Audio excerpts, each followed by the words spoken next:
Hey everyone, welcome back to React TCG. We're opening up another pack of videos. Starting this off, we've got Hercules versus Sun Wukong. Um, I believe that these are talking about not anyone from a specific game or anything, but like the actual mythological figures of Hercules and Sun Wukong. Um, and if that's the case, Hercules is tough, for sure. But, um, I think Sun Wukong's got this because I think he's got like multiple levels of immortality, doesn't he? Like he's like this. It's not just like he's immortal because he did this. He's like immortal because he did this. He's immortal because he did that. He's immortal because this happened. Like he's got like multiple reasons that he's immortal that adds that like makes him 9 times immortal or some shit. Some crazy fucking bullshit like that. Um, we'll see what Wisdom Boomsticks say. So let's hop right into it. This episode of Death Battle is sponsored by BetterHelp. BetterHelp is good, but I don't care about your ad right now. The Verbo we got for our anniversary was awesome. Thanks to Verbo's verified reviews, everything was as described, so there were no surprises. I gotta sit through this With the whole thing. house. Trishu? Thanks. People are full of surprises. Gotcha. Verbo is not. If you know, you Verbo. Watch what happens when a 50-year-old man blocks DHT naturally for just 90 days. There.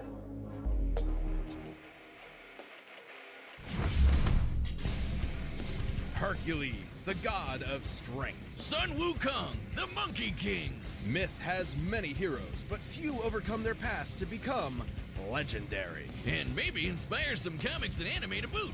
He's Wiz and I'm Boomstick. And it's our job to analyze their weapons, armor, and skills to find out who would win a death battle.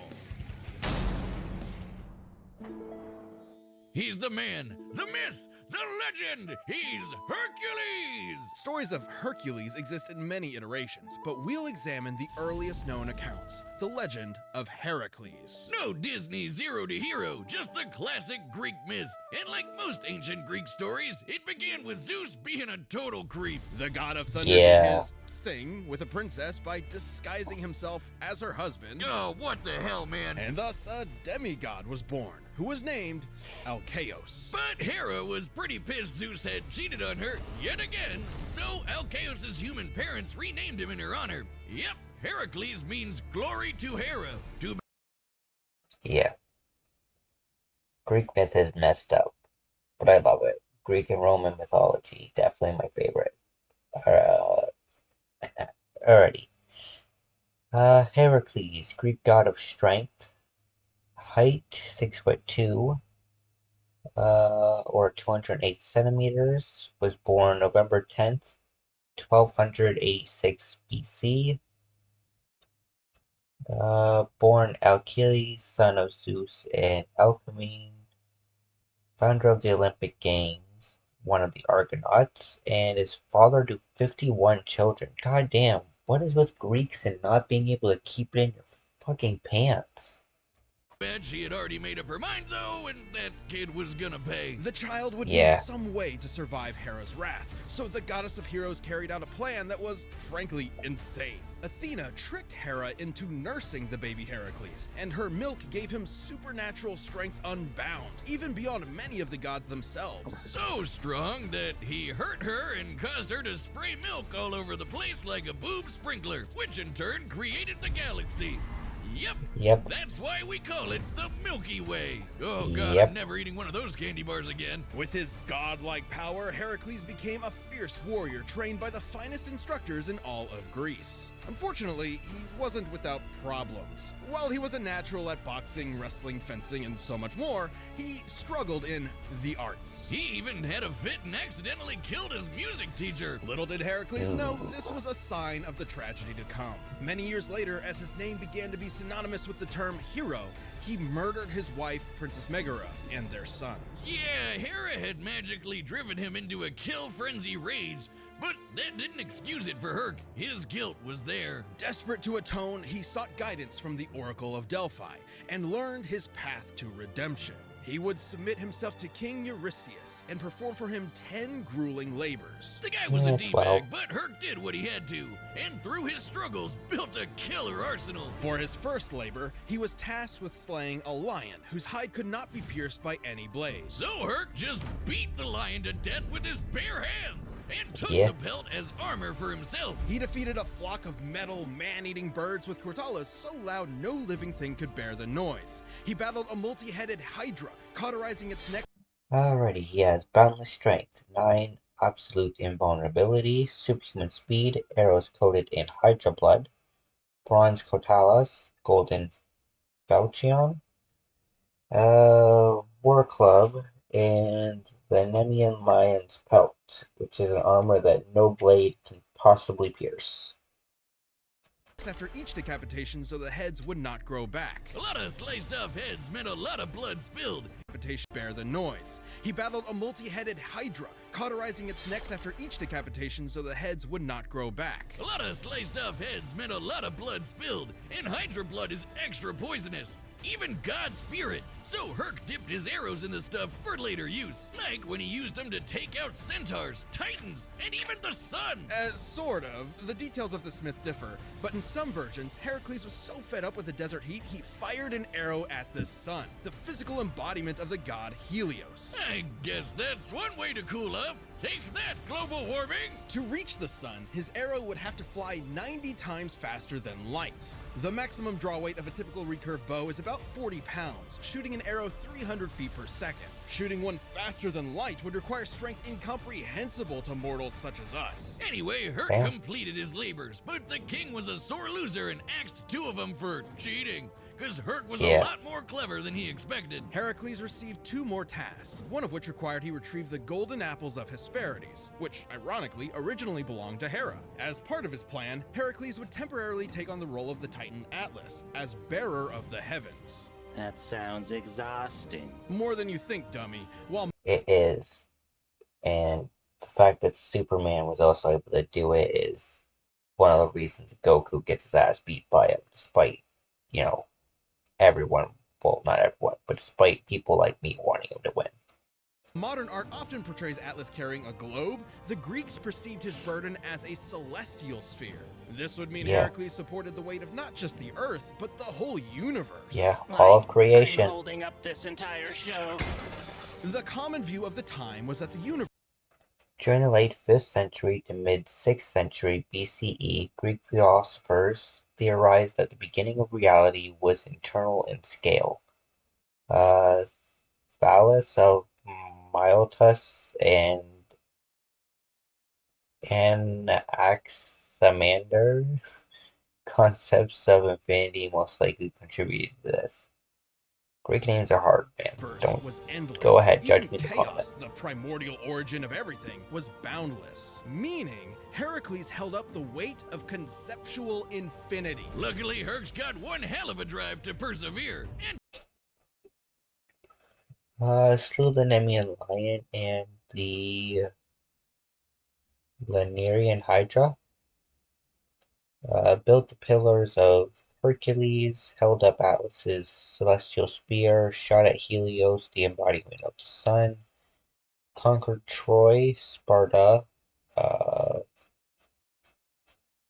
Phyllis, and Ilis, captured the Scianean hind, defeated Antaeus, Sisinus, Nessius, Thanatos?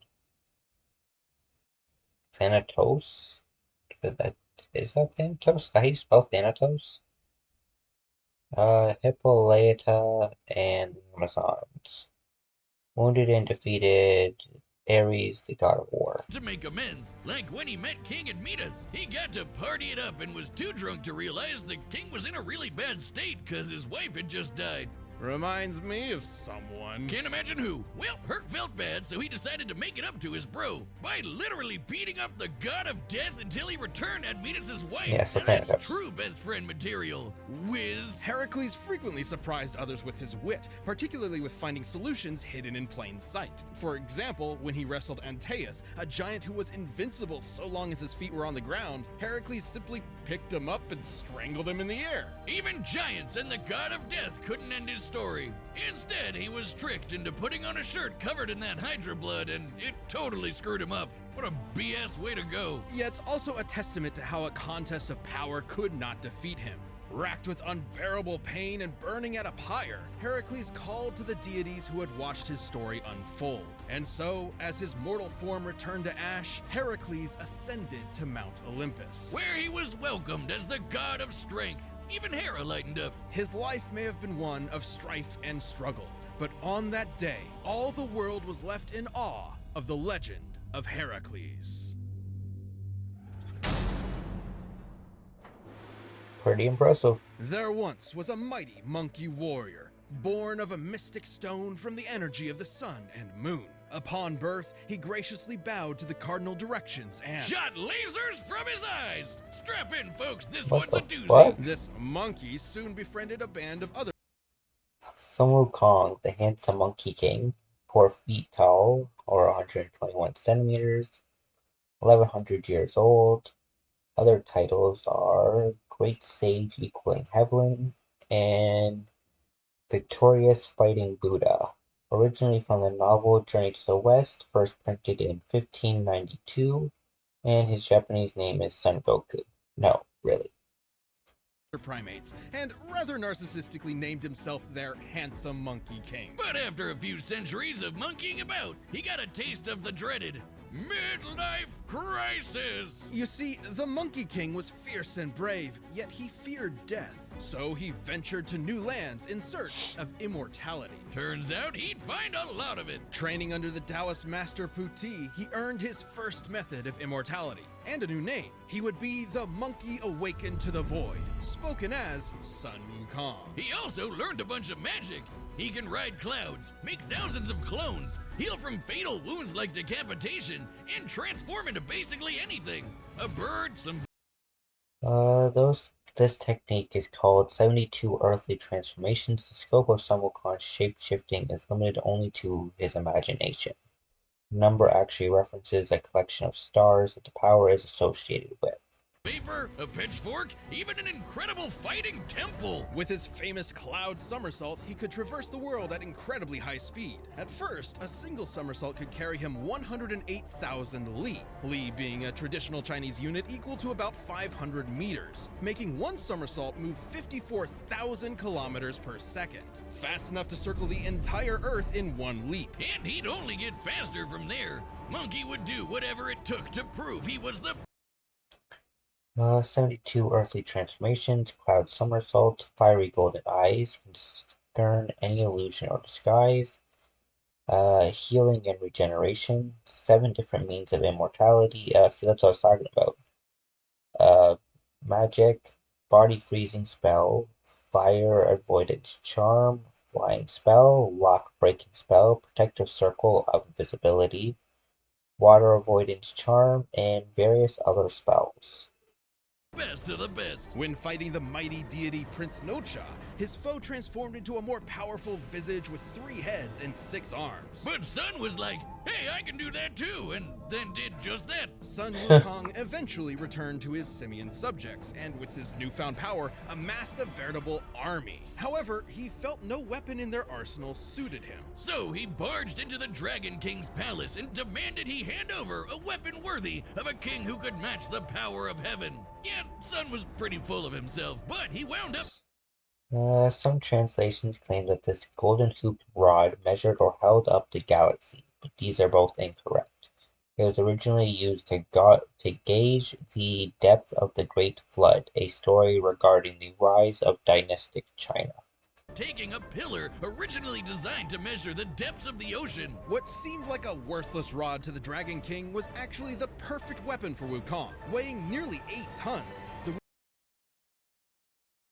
Cloud Stepping Shoes, golden chainmail, golden headband, phoenix feather crown, Rio Jingu Bang, can shrink and extend indefinitely, made of magic iron, 7,960 kilograms, or 17,548 pounds. And sleep insects can instantly put his victims to sleep. Rui Jingu Bang can change size at his whim. It can shrink to the size of a needle or grow long enough to pierce the heavens. The same heavens that got Brady mad with Sun after he crossed his name out of the Ledger of Death, making himself double immortal. Wait, how does that work? And even more mad when he demanded to be formally acknowledged as the Great Sage equal to heaven. Okay, we've got a headstrong goofball who quickly masters new powers and wants a fancy title. This is just shown in anime. Now, the Monkey King may have lashed out, but it was because when he requested a place in heaven, a place he truly believed he deserved, the Jade Emperor's court reduced him to a stable boy. Beneath all his antics, what Sun wanted most was to prove himself. Even with all the shenanigans, the Jade Emperor remained cautious and willing to placate Wukong by making him the watchdog of the Garden of Immortal Peaches. He totally ate that shit, didn't he, Wiz? Oh yeah, Wukong got hammered, ate most of the peaches, ran around the Jade Palace in a fit, and found 5 gourds of immortality pills, which he promptly swallowed. All of them. Okay, so that makes how many layers of immortality now? I'd say a few hundred, thousand, if you count each individual peach and pill. When he sobered up, he knew he was in serious trouble. So, naturally, he prepared for war. Wow, that escalated quickly. What Yeah. are you gonna do, kill him? So the Monkey King proved too strong for heaven. He battled all their best fighters and even matched Erlong Shen blow for blow in an epic battle of transformations. He's that guy with the third eye. And heaven's greatest holy warrior. Yet no matter Erlong's form, Wukong always had a counter. Until Lao Tzu threw in a convenient plot MacGuffin that captured the monkey. But even with Wukong in chains, heaven had a problem. He just wouldn't die. Lightning, fire, even Lao Tzu's de-immortalizing furnace just made the monkey stronger. Now, Wukong is not invincible. He has been hurt by the scorpion demoness's poison, which could even harm the Buddha, an awakened divine being liberated from the cycle of life and death entirely. Now tell me, how painful is that? Pain is all in the mind, and I am absent of mind. Oh God, oh no, I was wrong. It's bad, it's really, really, really bad. Oh God, make it stop. But even after all that, Sun had one more challenger to contend with. The Buddha himself. Buddha approached Wukong with a contest. Leap out of his hand, and he could have the Jade Emperor's throne for himself. Having no impulse control, the monkey agreed, and in an instant somersaulted to the very edge of heaven. But he had already lost. Because Buddha achieved nirvana, he transcended the world, literally holding all of existence. So even at the edge of the universe, Wukong technically never left his hand. For his rebellion, Sun was put in timeout, sealed under a mountain for 500 years. But even Sun Wukong would find a chance at redemption. In his case, he was tasked with escorting and protecting a monk, Tansong Zong, or Tripitaka, on a journey to the west. With additional companions, Pigsy and Sandy, the trip was a tough one, and Monkey abandoned it more than once. But through it all, he always returned to In a hurricane which produced waves the size of mountains, forged an alliance of demon and spirit kings, destroyed the Five Faces Mountain, held up Mount Samaru and Mount Eme, leapt to the edge of heaven in an instant, survived the Yellow Wind Demon King's storm, defeated Prince Neza, Princess Iron Fan, Demon King of Confusion, and Immortal Ryu. As the group's powerhouse, saving Tripitaka's life many, many times. Seriously, this guy could not stay out of trouble. It's like Wiz at a blind date. Wukong has cracked apart mountains, slayed hundreds of monsters, and survived the Yellow Wind Demon storm that could destroy the universe. As in heaven, earth, the 18 layers of hell, and more. That's cool and all, Wiz, but let's answer the real question. Can he beat Goku? Don't. Maybe. During his journey, Wukong performed possibly his most legendary feat, holding up Mount Sumeru, which, in traditional Mahayana Buddhism, is a mountain supporting the infinite cosmic sky. And Sun just hauled it around. You just don't want to open a can of worms like that, man. on one shoulder. Just one. Because on his other shoulder was a whole other mountain. After 14 years of travel, the journey was complete, and Wukong had finally accomplished a truly great deed. For this, he was given his long-awaited place among the heavens as the victorious fighting Buddha. Now that's gotta be an anime. After so much time as a rebel, an outcast, and a truly unstoppable warrior, Sun Wukong had, at last, found his home. Aw, it's kind of nice. This episode is sponsored by Babbel. For most of I us, don't care. but Red included. Speedpodgaryverse.com. Peroni Nastro Azzurro, a taste of Italian style. I wanted the word cuppa, as in cup of tea, I thought it would be great to mix with hug. When I saw the domain was available, Yep. Set, and we've run the data through all possibilities. It's time for a death battle!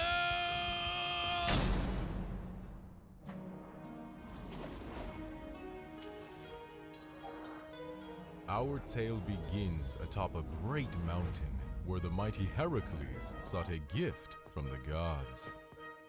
Oh there! Huh? I'm in need of that apple. Relinquish it. Sorry, I'm supposed to find my master some vegetarian food. You'll find it elsewhere. But Hercules He was pulled not the so Aladdin trick. easily fooled. I knew it. Nobody passed stuff like that unless you're tricking him. But he'd not so easily overwhelm the god of strength.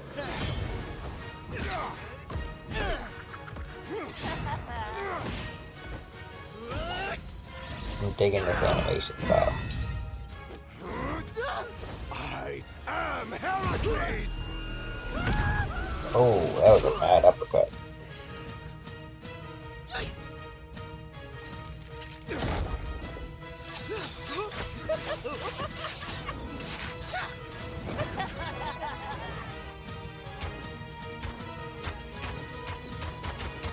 Damn.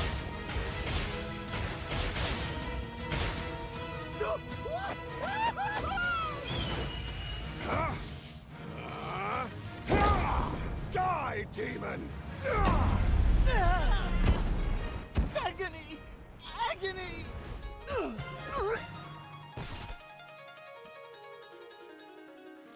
The Monkey King fell into a strange forest, in awe at such a wondrous fight. But should he mistake his fear, he might lose his head. I'm digging this narrator I too. haven't had such fun since I fought all of heaven. Change! Behold me, the immortal Monkey King! Multiple heads. Of course. Soon, watch this!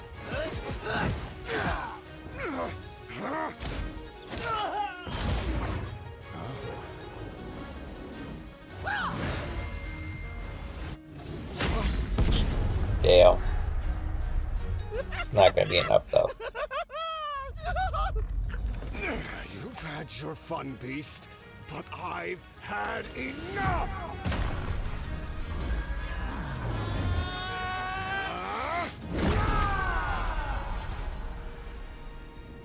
In heavens above, the gods witnessed their earthbound selves, and so joined in battle. Oh damn. The god of strength mustered the heart of Olympus, while the great sage harnessed power equal to heaven. Thus, A winner? the Monkey King emerged victorious. Oh, damn. I thought he'd win, but Wow, would you look at that? I struck him so hard he was reduced to nothingness. bro. With a formidable foe slain, stricken against the mountain's breast, so ends our great tale of East and West. Okay, I really enjoyed that. That was pretty good.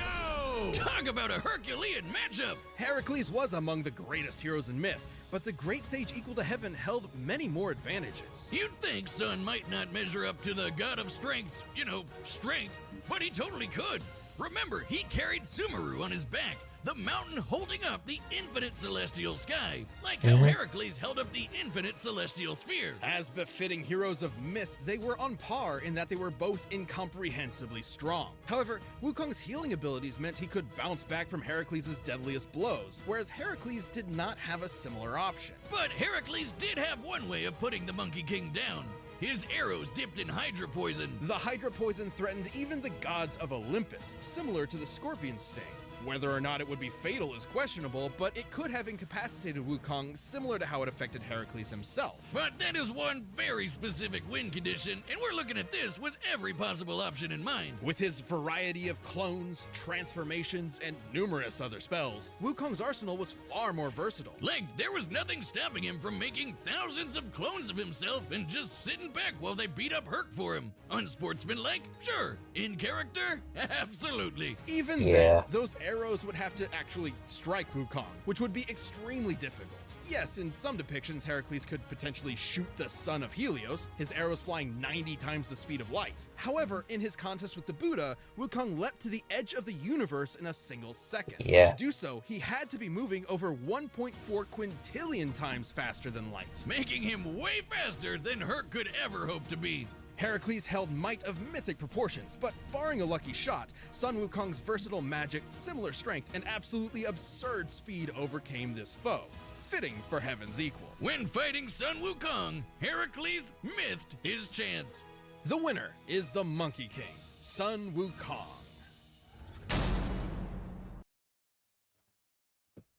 Damn.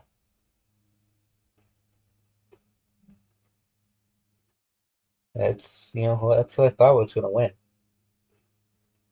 But that was pretty good. I liked the whole, like it was done on a scroll, the animation style, the narrator, that was all great.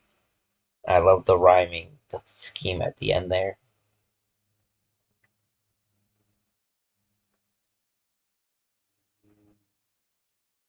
Alrighty. Next we have Boba Fett versus Predator. I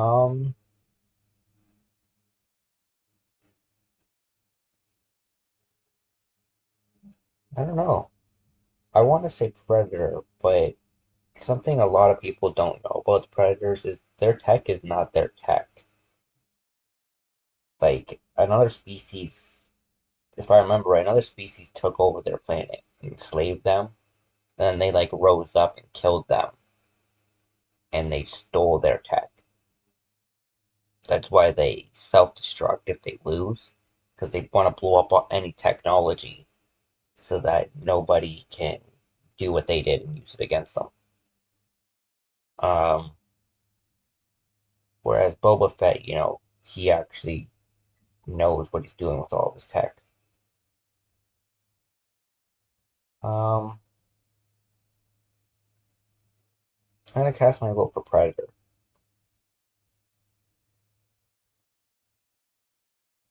I think he's just a better hunter, and that he might be able to get the edge up on Boba Fett. Boba Fett, he fell into a pit, so not that he's not cool, but I just think Predator's got this one. Mint Mobile and HelloFresh. Boba Fett, the greatest bounty hunter from a galaxy far, far away. And the Predator, the monstrous manslayer from beyond the stars.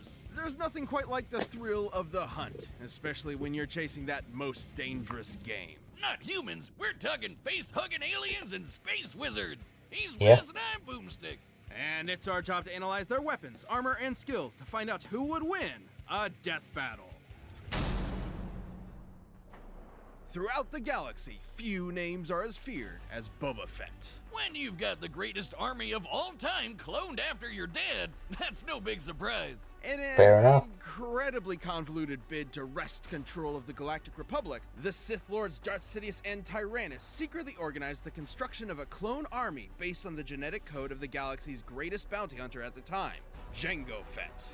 On one condition, Jango Unchained got to keep one unaltered clone as his son, Boba, who became a cute little murderer just like his pop. Well, that is, until Jango, let it get to his head. Just as headstrong as his father. Codename Alpha. Height 183 centimeters or 6 feet.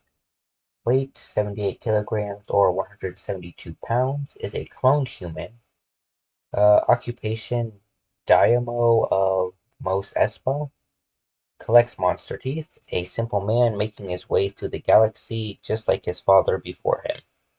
Father, Boba swore vengeance on the Jedi and devoted his life to becoming as deadly an assassin as his forebears. Yeah, cause the Fetts aren't just random badasses, they're Mandalorians. Basically a society completely dedicated to the art of war. Most of the time. Indeed. In the galaxy's past, Mandalorians have waged war against the Jedi and easily held their own, despite lacking use of the Force. And what's a self-respecting Mandalorian without his Mandalorian armor? Inherited from his dad, Fett's armor is made out of Beskar. Also known as Mandalorian iron, Beskar is one of the strongest materials in the galaxy, tough enough to resist thermal detonator blasts and lightsaber strikes. Even bolts of lightning that can vaporize people aren't enough to harm the armor itself. Fett's helmet has a targeting system, lets him see in infrared, and even has 360-degree vision. And his wrist-mounted vambraces, designed to counteract a Force user's powers, come with a variety of indispensable tools, like a flamethrower, fiber cord whip, mini concussion rocket, laser beam, and forearm blades. But when Fett wants to take his opponent by surprise, he breaks out the kneecap rockets. Not since the butt machine guns has Death Battle seen a weapon so... Don't forget to go watch that, I guess. I've got single videos now, so I can link those instead of the full videos. Make it easier to watch specific fights. Devious. As a living Swiss Army gun, Fett prefers long-range combat. So it helps to have a jetpack for quick getaways, especially one with a rocket that can nuke small spacecrafts. He also has his trusty EE-3 carbine rifle and blaster pistol, which is powerful enough to vaporize a dude in one shot. But should an opponent get too close for comfort, or should his jetpack inevitably malfunction, Fett can reacquaint his victims with their maker with his Gatterfy stick, handcrafted by Fett himself as part of a Tusken rite of passage. Kind of like how Jedi make their lightsabers. Add in your classic flash bombs, sonic bombs. Mandalorian armor composed of Beskar, HUD helmet display, ZX miniature flame projectile, fiber cord whip thrower, mini concussion rocket launchers, Z6 jetpack, anti-vehicle homing missile, EE-3 carbine rifle, his freaking stick, and flash grenades. Gas bombs, motion sensor bombs, and the uber-powerful thermal detonators, and Fetty's basically a one-man army. Sonic bombs, gas bombs, bioenergy disruptor, thermal detonators, stun agent darts, and a lightsaber. Thermal detonators can annihilate small buildings and even this giant stone bridge. Based on its size and the number of bombs used, each one should be packing around 3.5 tons of TNT. But his weapons aren't all that make Fett so deadly. He's a master marksman, hand-to-hand fighter, and tactician. He'd need to be to take on the Jedi and steal their sweet, sweet laser swords for himself. He outsmarted the Jedi Master Mace Windu as just a child, and we know he's fought multiple Jedi after the Purge. In the old Legends timeline, he even fought Darth Vader twice. The same Vader who can dogfight at near light speed. That's why he's decked out with all those tools, to distract and confuse Jedi and their space magic long enough to get a clean kill. And while he has a professional code of honor, when it comes to combat, Fett will use any underhanded tactics he can think of, perfect for fighting honorable Jedi. As my personal hero once said, silly Jedi. If only he was here right now to kill all these stupid meatbags. That's probably not good. Boba can crumple steel doors. Yeah, you guys should probably look into that. Reputed as the best bounty hunter in the galaxy, hunted and killed numerous Jedi, blew up by a ship with his anti-vehicle missile, killed a target miles away with his rifle, escaped the Sarlacc pit, considered a worthy opponent by Darth Vader himself, has defeated Han Solo, IG-88, Bosek, and Werman. Survived debuting in the holiday special. With ease, outrace explosions with his jetpack, and was shot through the chest and just walked it off. He was, and I quote, very angry about it. Not even the Sarlacc, the giant monster space vagina itself, was able to hold him, no matter the continuity. Even into middle age, Boba remained a force to be reckoned with. In the older timeline, he led the Mandalorians to victory in the Yuuzhan Vong War, and even trained the Jedi Jaina Solo to defeat her brother, who just so happened to be a Dark Lord of the Sith. I guess even Boba was able to overcome his anti-Jedi prejudices. And then Disney axed all that. But who gives a shit when you're sitting pretty on Jabba's throne like an absolute pimp? Or like a panther? He even managed to defeat Cad Bane in a duel, possibly the greatest bounty hunter the galaxy had ever seen up until that point. Second greatest now is, and look at that dodge, channeling some of that Han shot first energy I see. So if you ever find yourself in Fett's crosshairs, don't bother running. You'll only die tired. With cool last line. plans, you get Canada coast-to-coast coverage plus roaming access in over 120 destinations, so you can enjoy worry-free wireless almost anywhere, even in I hate these freaking ads. Go just about anywhere with Freedom Mobile. So this is a razor that you buy once. It's a razor that you own forever, and it's a razor. Yep. This episode of Death Battle is sponsored by in the first was for a site by limited to where $10. The year was 1987. In the balmy jungles of Central America, an elite American Spec Ops unit would come into conflict with Soviet-backed insurgents. Their mission was a success, but little did they know, they were the ones being hunted. It was almost Damn as if right. the jungle itself was killing them. But in reality, it was a traveler from beyond the stars, a superhuman killing machine whose entire life was devoted to murder. This A predator. was a predator, and these men were its prey. And this alien hunter had more than enough gnarly gadgets to take Arnie and his crew down, like the plasma caster, a shoulder-mounted laser cannon. It has a tracking system connected to the Predator's biohelmet, which allows him to see in X-ray, UV, and night vision. This is on top of the Predator's own unique way of seeing, through natural infrared sight. Essentially, he tracks individuals by recognizing differences in heat signatures. Too bad humans can't do the same, since the Predator's full-body light-bending camouflage makes him invisible to the naked human eye, letting him blend into the shadows and pick off his prey one by one. But as ruthless as that sounds, the Predator is actually an honorable fighter, who relishes the chance to fight up close and personal with his iconic wrist blades. And guess what? For as bad as this one Predator was, this dude wasn't even that special. In fact, he was actually kind of a noob. There's a whole planet of these guys. These are the Yautja. Also known as the Devil or Rakshasa. Age 700 years old, 2.5 meters or 8 feet, over 136 kilograms or over 300 pounds. Attracted to heat and conflict. Okay, so that explains the second movie.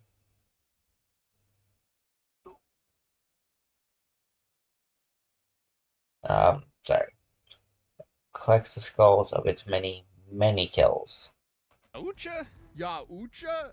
Yautja? They never actually say it in the movies. Yautja society is based around one thing: hunting. The bigger and deadlier the game, the more honor slaying it brings. Which is why the Predators take on muscly 80s action heroes for breakfast. Just one failed hunt forever dooms a Yautja to humiliation or death. And since Yautja lifespans can last hundreds of years, that would mean that Elder Hunters have centuries of combat experience and have never been defeated. They have literally kept winning for hundreds of years. And this is the kind of Predator we're looking at today. The only way to become a fully independent hunter, a blooded hunter, is to slay their equally dangerous rivals, the Xenomorph. With bulletproof skin, acid blood, and retractable penis mouth, these aliens are dangerous enough to take down even the best Yautja hunters. Which is why they carry a greatly diversified arsenal compared to the original Jungle Hunter. These more exotic weapons are earned over the course of numerous successful hunts and are proof of a Yautja's mastery and experience. Like the retractable combi sticks, net guns, and controllable smart discs that vibrate at supersonic speeds. Allowing them to kill their ultimate equally dangerous rival, Gary Busey. They even carry a portable EMP that will disrupt all Biohelmet, thermal vision, X-ray vision, UV vision, night vision, neurovision, tech vision, translator, and a biofilter. Plasma caster, shoulder cannon, combi stick, and wrist blades. Electronic devices in the vicinity, forcing their prey to fight them on their terms. Which is They can also camouflage. They have smart disc, the net gun, spear gun, Medicomp, which I believe is their like the fucking med kit thing we see them use in the movies. Electric jammer, and a plasma scythe. when they break out their plasma scythe, made of messed up evil laser energy. this dark plasma the scythe emits cannot be stopped by conventional matter. Instead of merely cutting a target, its energy passes through their body, ensuring their victim will die in as little as 4 hits. Even without his arsenal, the Predator is a literal beast. He's strong enough to tear through 2 inches of steel like it. Regularly kills xenomorphs, can toss around grown men with ease. Wrist gauntlet bomb can destroy an entire city. Manhandled Arnold Schwarzenegger. Beats superhumans in combat. Yeah. Ripped steel walls like tissue paper. Has defeated a xenomorph queen, Pred alien, and Hunter Borgia. Was tissue paper casually invent the first Mortal Kombat fatality and give Mother Nature the finger. Lions, tigers, and bears? Oh shit! It helps that Yautja armor is plasma forged, making it incredibly durable. The Predator is tough enough to tank huge gas explosions and fast enough to dodge laser beams. But even if a Predator is defeated, he is expected to perform one final rite. Activating a countdown to a nuclear explosion that vaporizes everything within 300 city blocks. Based on the size of that blast, this would be exploding with 15 times the energy as the atomic bomb dropped on Hiroshima. So, when a Pred wants you dead, there's no escape. Not even an army of xenomorphs and their queen are enough to take the toughest Predators down. When even Arnold fucking Schwarzenegger shits his pants in your very presence, you know you're as badass as they come. A goddamn sexual Tyrannosaurus. This episode is sponsored by HelloFresh. Your better death free for up to. Let's get to the battle. Alright, the combatants are set. We've run the data through all possibilities. It's time for a death battle! Here we go.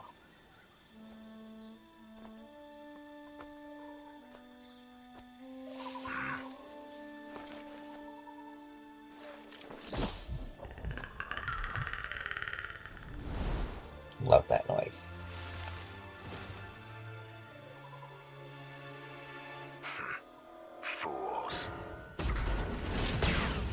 Damn, nice reaction time.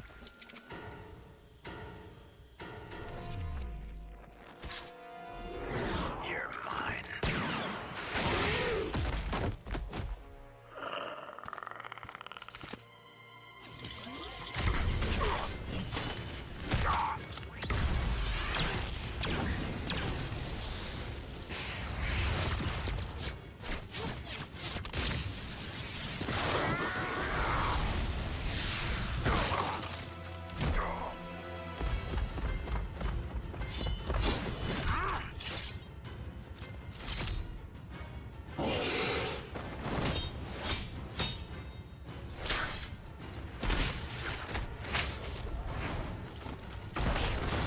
Catch you on the back foot, man.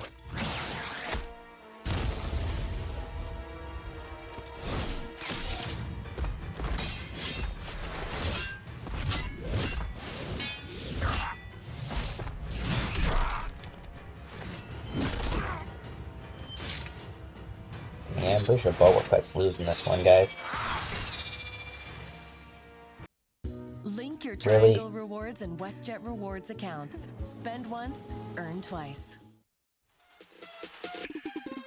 I don't want to be a VTuber. You're mine. Oh! Star Wars loves cutting off arms.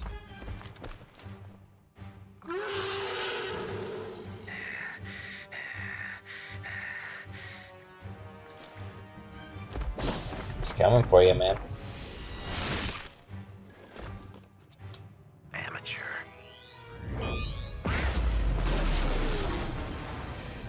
Not bad, but I don't think that killed him. Yeah.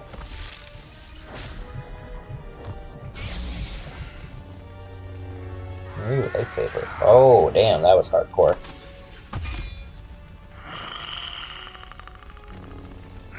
You are one ugly motherfucker. Yeah, they are.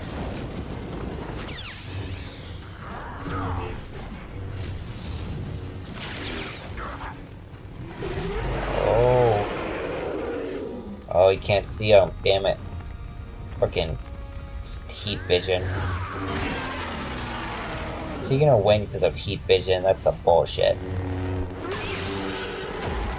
Really?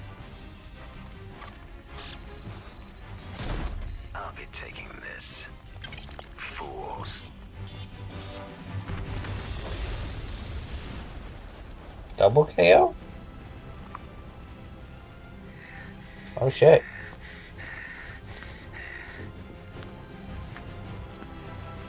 Alrighty, apparently Boba Fett won.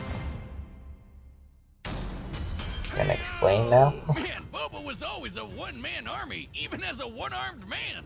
Despite the Predator's fearsome power. Boba Fett. Let's see, he has... his best card could withstand nearly all the Predator's attacks. Lightsaber can destroy the Predator's equipment. Greater range and battlefield control. Vulnerable to the epicenter of a nuclear blast. Jetpack was prone to malfunction. Predator was physically stronger and theoretically more experienced, but he had a less varied arsenal, worse mobility and battlefield control, and his camouflage could be seen through. And experience, Fett's versatility and arsenal allowed him to survive this hunt. While Boba could crumple steel, the Predator could easily tear straight through it, making him the stronger of the two. But while the Predator could dodge laser beams, Fett could match Force users with near light speed reactions, making them similar in speed. However, the major difference was durability. While the Predators are definitely tough, Fett's Beskar armor covers more of his body, and would easily resist almost all of a Predator's arsenal. Like the plasma caster, usually hot enough to blast a hole through anything. But you know what else is made of plasma?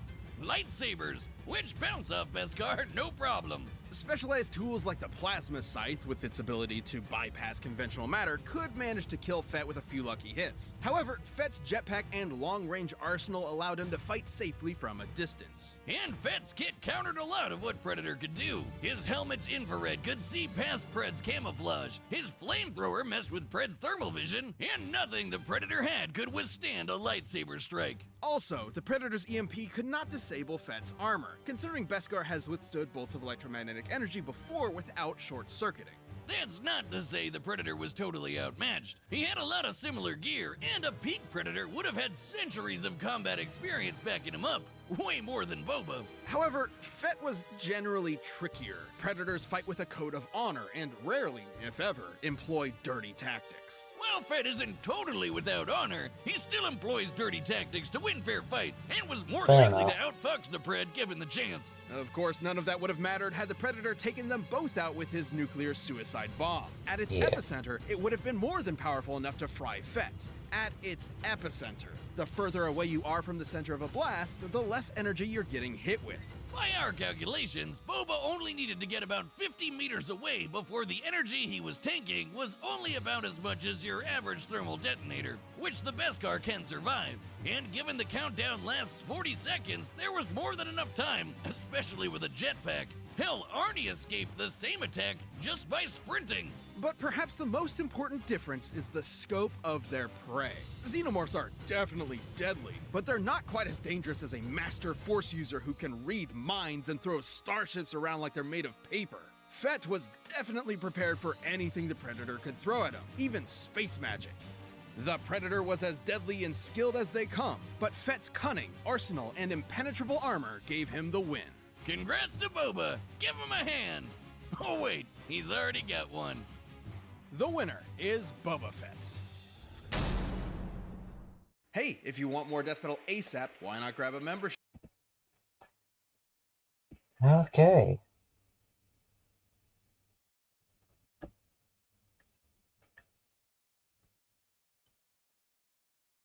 We got Excalibur versus Raiden. It's Raiden, right? Not Raiden.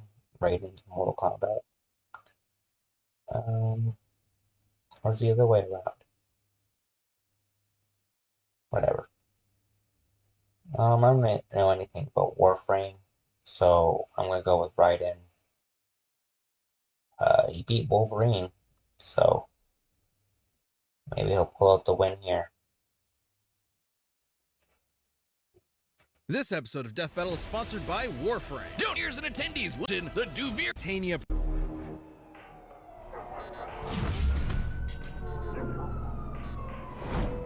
Wiz, what are you doing in here? It's our day off. Oh, just conducting some research. I've discovered a Tenno foundry in the process of crafting a new Warframe. I'm just about wrapped. What are you doing here? Sometimes I have these horrible nightmares and I just wake up here in a cold sweat. I don't even think my car's in the parking lot.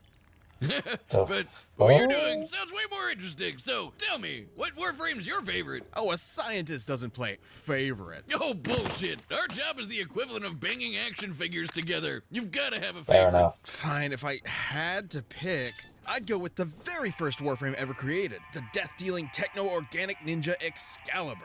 You mean he's a cyborg ninja? Like Raiden from Metal Gear? I don't care about your stupid ketchup.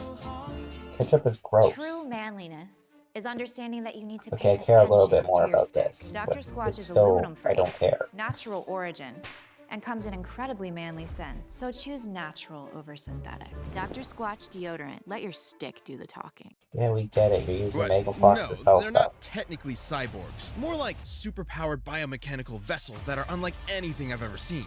Trust me, this is gonna get crazy, so spoilers ahead. Yeah, just give me the lore already, Wiz. You heard them. Spoilers ahead. Height 183 centimeters or 6 feet tall. Centuries old. Biologically a teenager. Species Tenno. The first of almost 50 different Warframes. Probably more by now. Master of Gun and Blade. Composed of organic ferrous exoflesh and hybridized internals. Okay. Long ago in the Origin system, the Orokin Empire discovered the Void, an extra-dimensional spatial realm that allowed for travel across vast cosmic distances. However, when they sent the first colony ship through it, the Zeraman 10-0, the Void drove all the adults on board into an insane, murderous frenzy. Sounds like my first wedding reception. Okay. The children, though, absorbed the Void's energies, imbuing them with the powers they needed to defend themselves against their mad parents and survive. When the Zeraman 10-0 emerged from the Void, the children were permanently changed. They had become the Tenno. Well, I'm sure those traumatized little whippersnappers received only the best of care. If Yeah, only. sure. Instead, the Tenno were taught to use their Void powers to control Warframes through a process called transference. But their abilities were so powerful that the Orokin grew to fear the Tenno and tried to have them destroyed. The Tenno were hidden from the Orokin and put into a deep sleep. That is, until one day, they were reawakened to defend a war-torn Origin system guided by their adoptive mother, the Lotus. So they're basically sci-fi child soldiers. Sort of. Yeah. Though the The Tenno were placed in stasis pods for centuries at a very young age. They controlled their warframes from the safety of their pods through transference. Lotus does care deeply for her adopted children and has devoted her efforts to protecting as many Tenno as possible. There are almost 50 different warframes currently out there, each with their own unique abilities and combat styles. But I think that the very first created, Excalibur,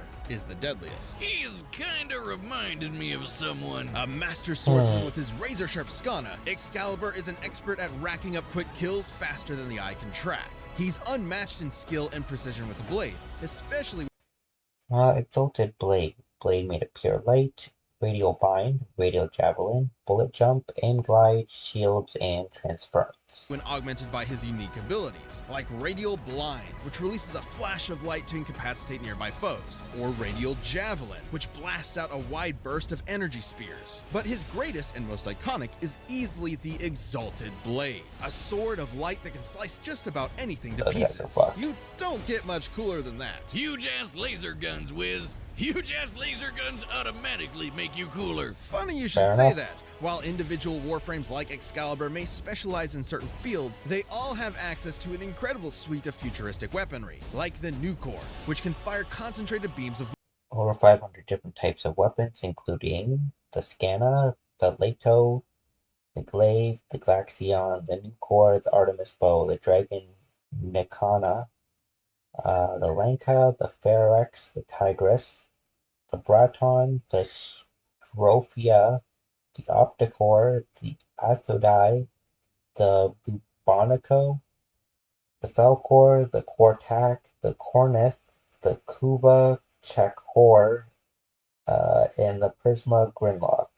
They also have the Archwings. microwaves, literally cooking you from the inside out, or the Glaxion, which halts molecular vibrations entirely, freezing you in place. There are guns that fire radioactive plasma, toxic barbs, or even acidic needles. He has, and I'm not exaggerating here, over 500 different named weapons. Man, he sounds like a one-man army. Oh, you think that's crazy? Excalibur can call down an Archwing, basically a futuristic space jetpack with missiles, force fields, and even the ability to fire miniature black holes. Okay, yeah, that's pretty powerful. While warframes usually battle alongside one another, Can kill giant enemies like Luxantis and Elyon.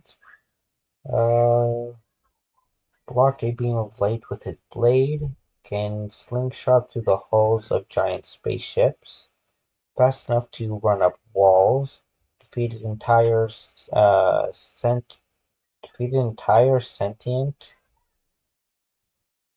Corpus, Grenier, and infested armies. they have had the occasional head-to-head scrap, where they've exhibited the durability to survive even the most powerful attacks that other warframes have to dish out. For example, blasts of concentrated antimatter from the warframe Nova. Sounds pretty unstoppable, but I think I have someone in mind that might put that to the test. Okay, do you really want to talk about Raiden? Is that what this is? Come on, Wiz. Child soldier, half-robot assassin, glorious Nippon steel. It's a perfect match. Raised from childhood to be a trained killer in the war-torn streets of Liberia by the future president of the United States, Jack never knew what it meant to control his own destiny, to live his own life. The only thing he knew was how to kill, and he proved it when he accomplished. Height 178 centimeters or 5'10", age 35. Also known as Jack the Ripper, White Devil, Mr. Lightning Bolt, and Snake. Occupation, bodyguard, and mercenary. Likes Japanese swordsmanship. Accomplished one of the greatest feats in video game history, surviving the absolute mindfuck that was Metal Gear Solid 2. Legions of angry fanboys be damned. Solid Snake was yesterday's news. This was Raiden. Birthday suit and all. Too bad for him that a shadowy extra-governmental body known as the Patriots captured him and turned him into a cyborg for their own complicated purposes. Even after the Patriots' downfall, Raiden struggled to build a life that he could call his own, pulled between his sense of justice and his genuine ecstasy for war. Dogs of the world, take a stand against bland. Let the Beneful revolution begin. Real meat and veggies. Don't tell my dog what to do. Flavor, jaw-dropping variety. Beneful, get boring in the bowl. Stupid With ad. Freedom Mobile plans, you can enjoy worry-free wireless almost anywhere. Or I could skip. Well, at least he's got to put his weed skills to work with the weapons he's pulled off the corpse. Well, at least he's got to put. After obtaining a cyborg body, Raiden has mostly forgone his older weapons and firearms, but is still capable of using and accessing them. His weed skills to work with the weapons he's pulled off the corpses of all the poor souls that dared mess with him. He's got Dystopia, a magnetic High frequency blade, Murasama, forged from a 16th century katana. Latrainer, Dystopia, Bloodlust, rocket launchers, claymores, grenades, frag, electromagnetic, and red phosphorus, and various firearms and miscellaneous equipment. side that pulls you towards your enemy, or l'étranger. Wow, I think you actually said that right. Which is a convertible stab / whip combination made of arms, plus rocket launchers, claymore mines.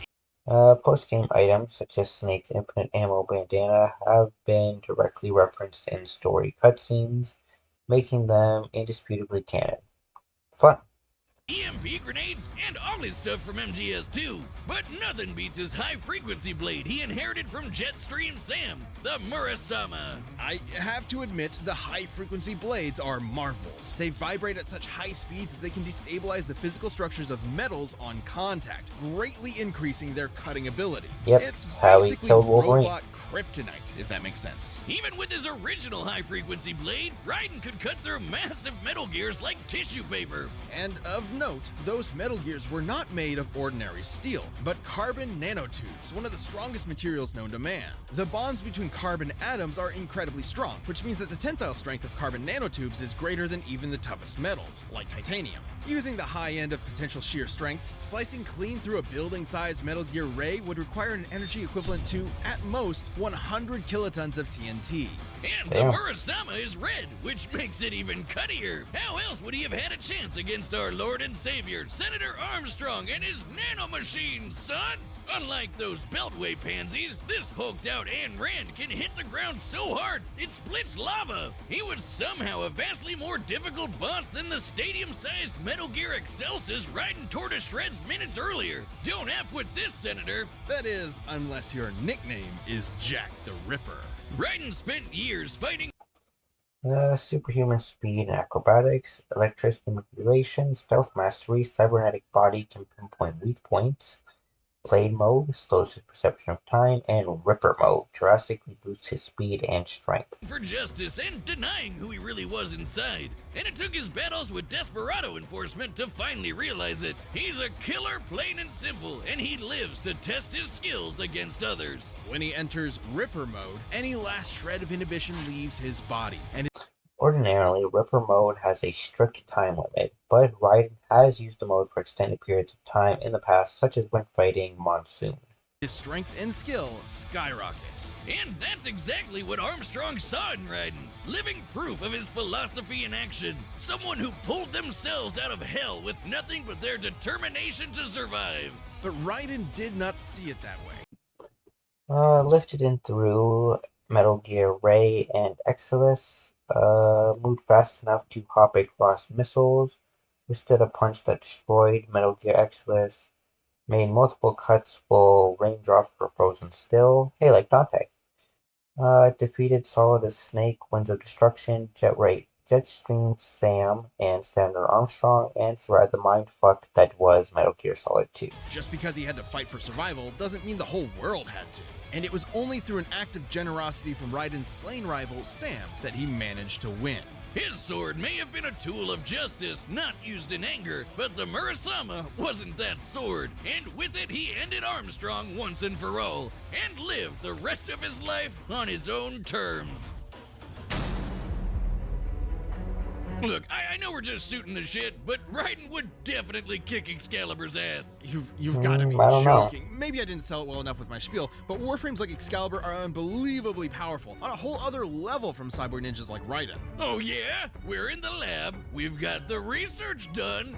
Prove it. Okay, the Murasama is impressive, sure, but Excalibur's futuristic arsenal is hundreds of years more advanced and leagues more varied. Raiden would just be overwhelmed. Excalibur may win in quantity, Wiz, but quality is what matters most. And considering his weapons are mostly made of metal, it won't be any trouble for Raiden to melt right through him with the Murasama, especially with how crazy fast he is. Raiden can run up walls and break dance with leggy, mooing robots attached to his feet. He can slice bullets out of the air and even boost his reactions with blade mode, where the entire world slows down to a near stop. Well, sure, Metal Gear characters like Revolver Ocelot can shoot bolts of electricity out of the air with regular pistols, which is probably around hundreds of times faster than sound. I guess that counts as fast. Oh, please, that's nothing! Raiden can increase his perception to the point that raindrops around him aren't even moving. That might not seem as crazy at first glance, but he's also able to swing his sword dozens of times, while time is almost stopped.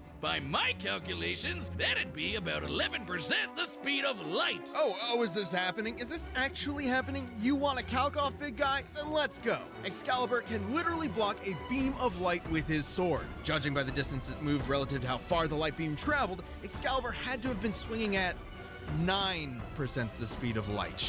Calc King dethroned. Look at me.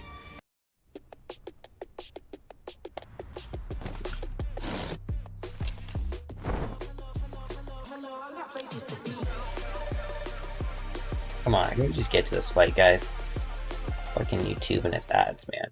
Hey, Carfox. I'm buying a used car. It looks good, but I have no clue if it's legit. Like, any accident? Yep. I'm the math boy now. Look, speed is only part of the picture. Another Warframe, Atlas, was strong enough to smash apart a giant asteroid. Now, Excalibur may not be one-punching asteroids, but he's proven more than capable of wiping out entire platoons of elite soldiers. But remember, Wiz, you said it yourself. Robot kryptonite. All old Jack needs is one good swing of that Murasama, and Excalibur's getting sliced to pieces. Well, you they're not really robots. think your Warframe can take on a pure-blooded killer like Raiden? Oh, you really think your cyborg ninja can take on a ghost soldier from the future? Well, I guess we'll never know. Forever a mystery. No way to determine a winner. Are you thinking what I'm thinking? Oh yeah, I could definitely go for a beer right now. No, you idiot. Let's settle this the old-fashioned way. Oh, yeah! It's time for a death battle! Of course. This episode of Death Battle is sponsored by Action and Yeah, we know. It's sponsored by Boba. Excited forms in-game item you need build. Here we go.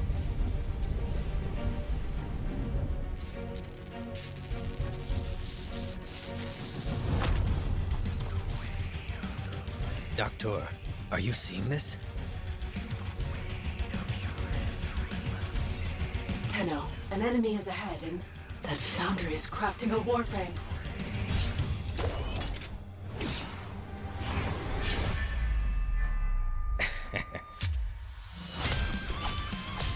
Yeah, you didn't think it would be that easy. Straight to the point. Metal freaks like you usually got a monologue first.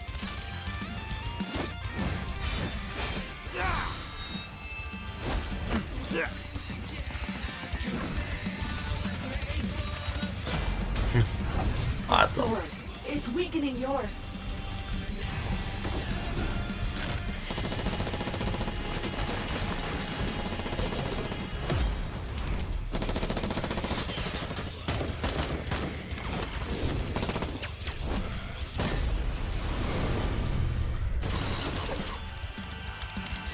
Yeah, of course.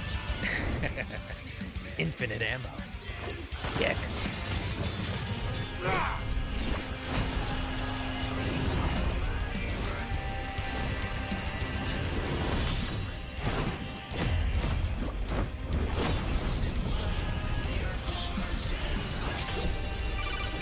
Yes, I'm in. Mr. Raiden, sir. Can I call you Jack? Boomstick, what the fuck? I'm busy here.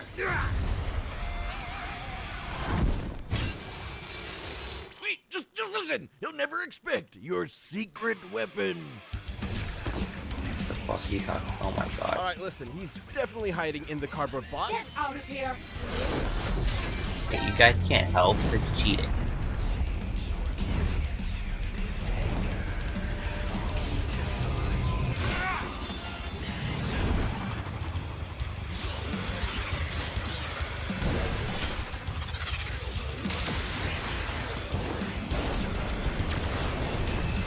Doctor, it's time to let her rip. Oh. Jack the Ripper is here to play. This is why I fight. Survival of the fittest. The rules of nature.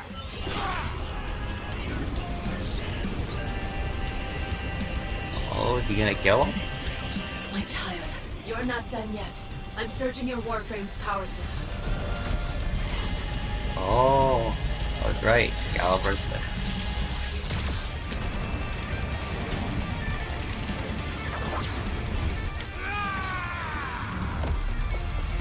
He's not gonna win.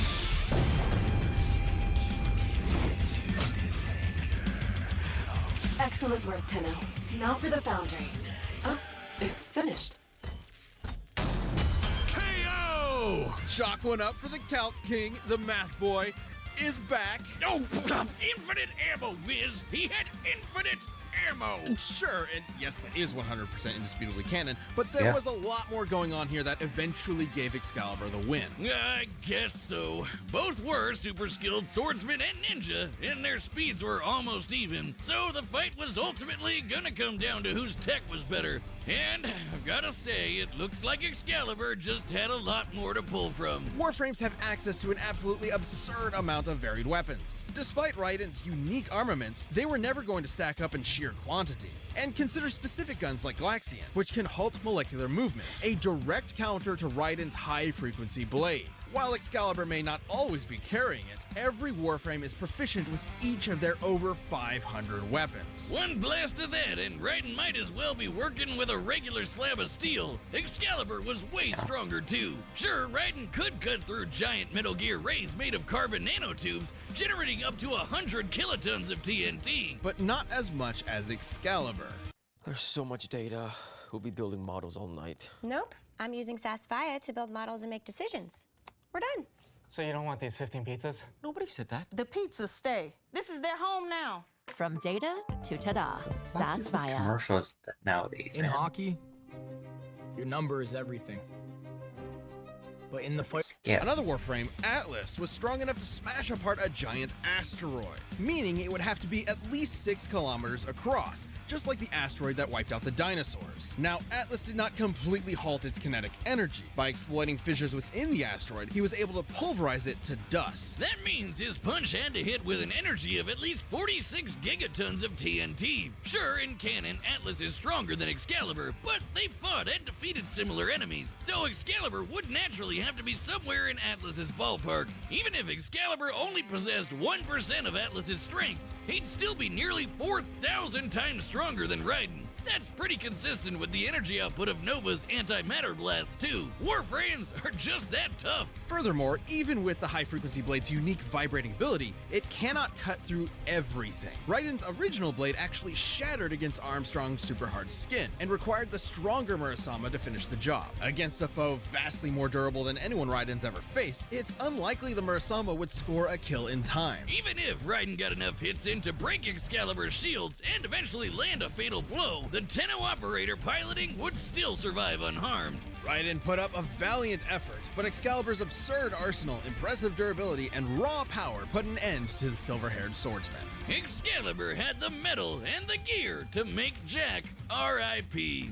The winner is Excalibur. Told you so. Thanks for watching, and thanks to Warframe for sponsoring this battle. Alrighty. Oh, nice. We got James Bond versus John Wick. I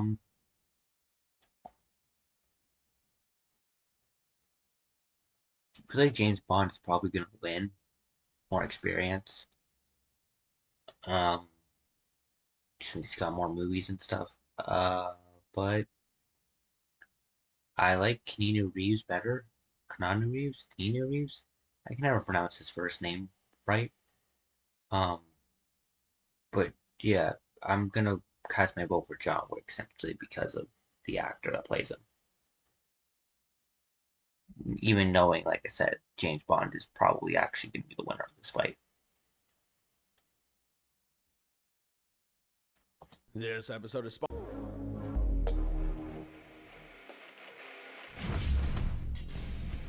James Bond, the world-famous secret agent 007. John Wick, the legendary hitman who did the impossible. Whether they fly solo or operate on behalf of the government, the world is filled with professional killers of all shapes and sizes. But which one of cinema's super assassins is packing Parabellum, and which one will live to die another day? He's Wiz and I'm Boomstick.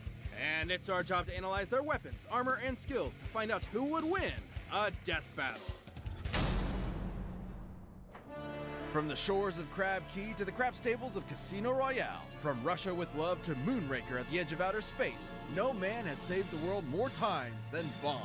James Bond. He's the OG action hero, the slickest Scot there ever was, the coldest warrior of the swingin' 60s. After a climbing accident in the French Alps took his height 6 foot, 183 centimeters, 167 pounds or 76 kilograms, 42 years old, a Royal Navy commander. Trademark martini is the Vesper. His favorite tailor is Savile Row, based on Hoagie Carmichael, and lacks a delicatessen in stainless steel. I don't understand. I don't know what that means. His parents, the young James studied abroad and graduated to the Ministry of Defense, just in time for World War II. He rose through the ranks, quickly becoming a commander of the Royal Navy. And when you find the thing you're good at, in his case wanton murder, never do it for free. So after the war, James decided on Her Majesty's Though it is a popular fan theory, James Bond is not in fact a codename. His parents are Andrew and Monica Delarix Bond, and each Bond from Connery to Bronson is in fact the same person. Secret Service and became a special agent of MI6. And they were so impressed, he was given his first 2 state-sanctioned assassinations. With this baptism in blood, Bond was granted the legendary 00 status and a license to kill with impunity.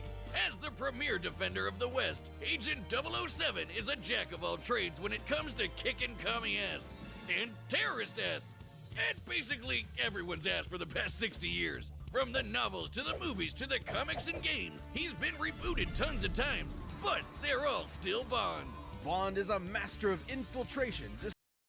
While the Daniel Craig era Bond films follow their own continuity separate from the previous films, Bond himself is not so different a character that he cannot be composited. Skies, acrobatics, driving, diving, skiing, boating, climbing, horseback riding, airplane pilot, swordsman, knife fighter, knife thrower, people thrower. And deadliest of all, gamer.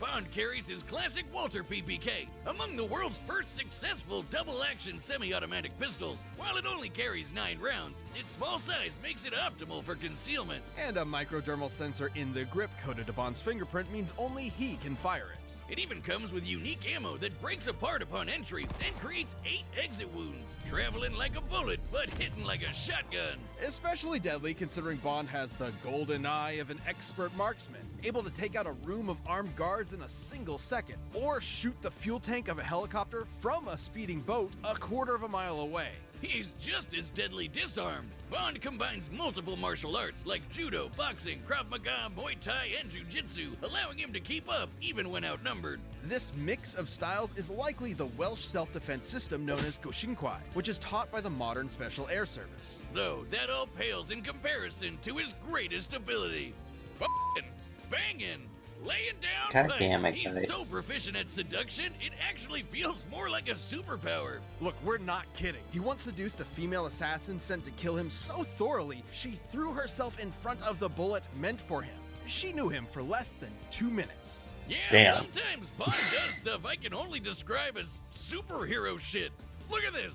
So why not follow that impulse and give him some superhero gadgets too? Developed by MI6's resident quartermaster, Q, Bond's spy gadgetry often complements his knack for problem solving and quick thinking.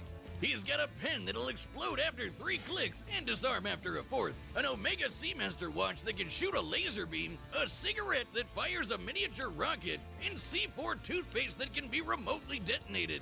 Probably a safer bet than that pen, especially if you're a compulsive clicker like me. Wait, was I on 3 or 4? First I was on 3. I think you should click that. Sold in Canada are still on the road after 10 years. That's the advantage of the Hyundai Tucson. Visit your local Hyundai dealer for details. Heard you and your folks moved down here from Montana. Rio Paloma's a bit more complicated. He also occasionally a signature rocket Omega.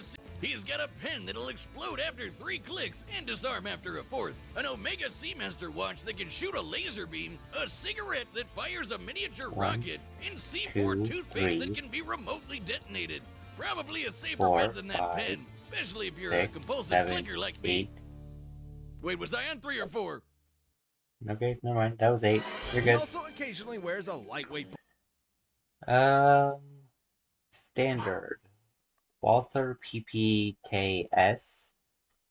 Revolvers, machine guns, shotguns, sniper rifles, rocket launchers, knives, grenades. Gadgets.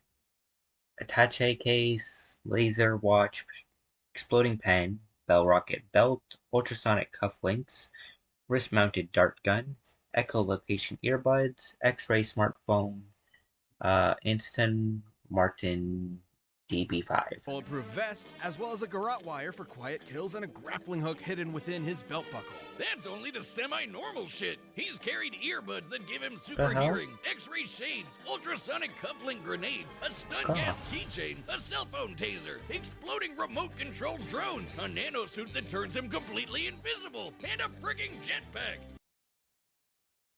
A hell of a pair of thunderballs to piss off a crazy Scot riding one of those. But his greatest weapon is the one, the only, his dick, the Aston Martin DB5.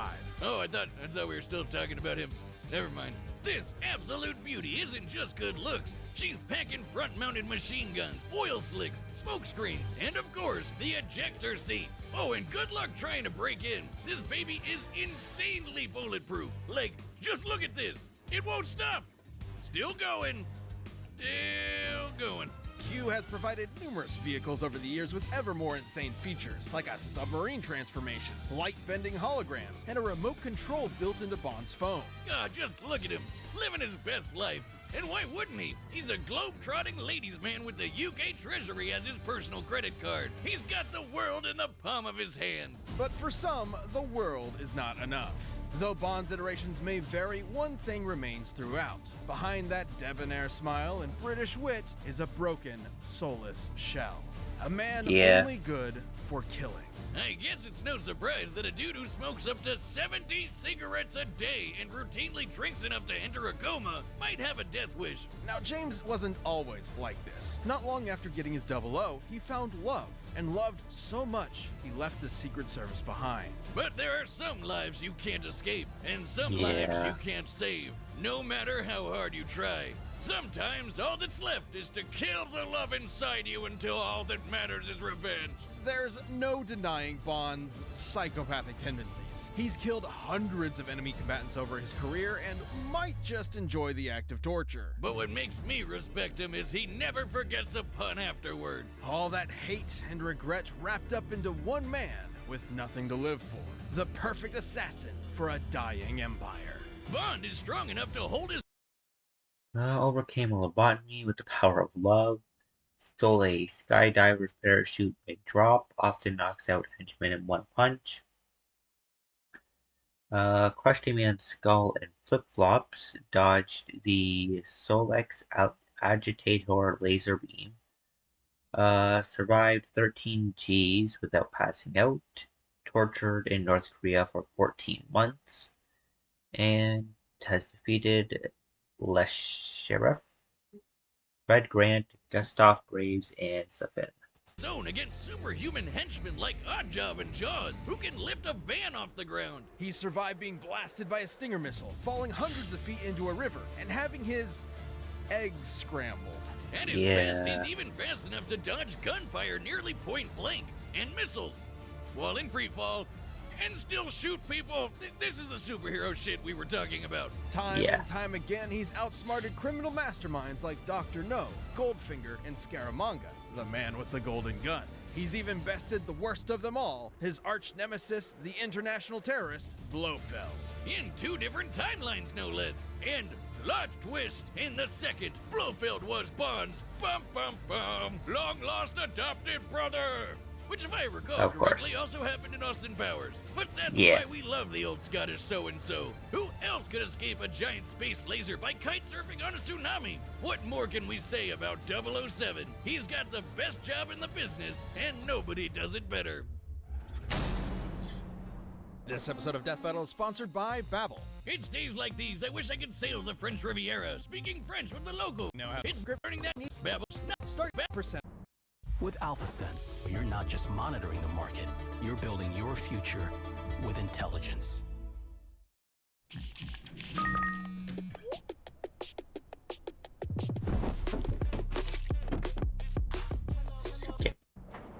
You ever just screw up, like really badly, like make the worst mistake ever? So not as bad as him. Just for the rest of your life? Yes. Let's lay out a hypothetical. You see a car Yeah. that you like, but its owner won't sell. So, you follow him home, beat him senseless, steal his car, and kill his And dog. murder his dog. The dog his beloved wife gifted him after she died very recently. So yeah, pretty big mistake.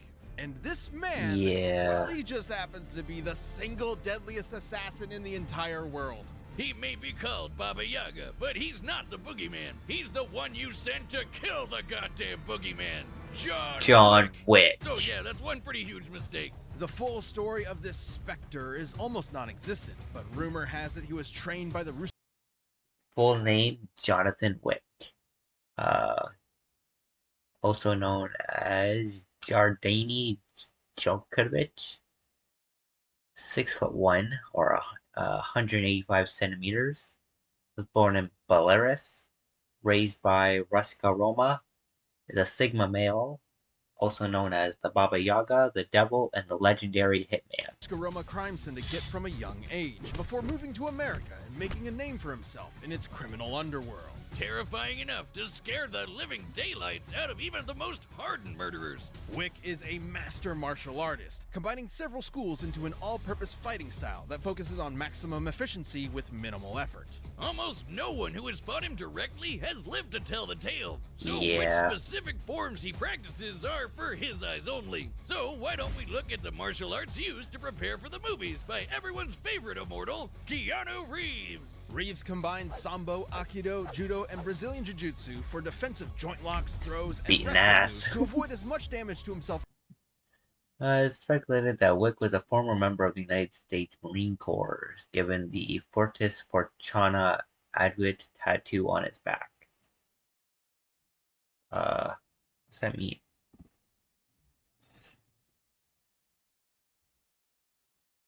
Fortis Fortuna.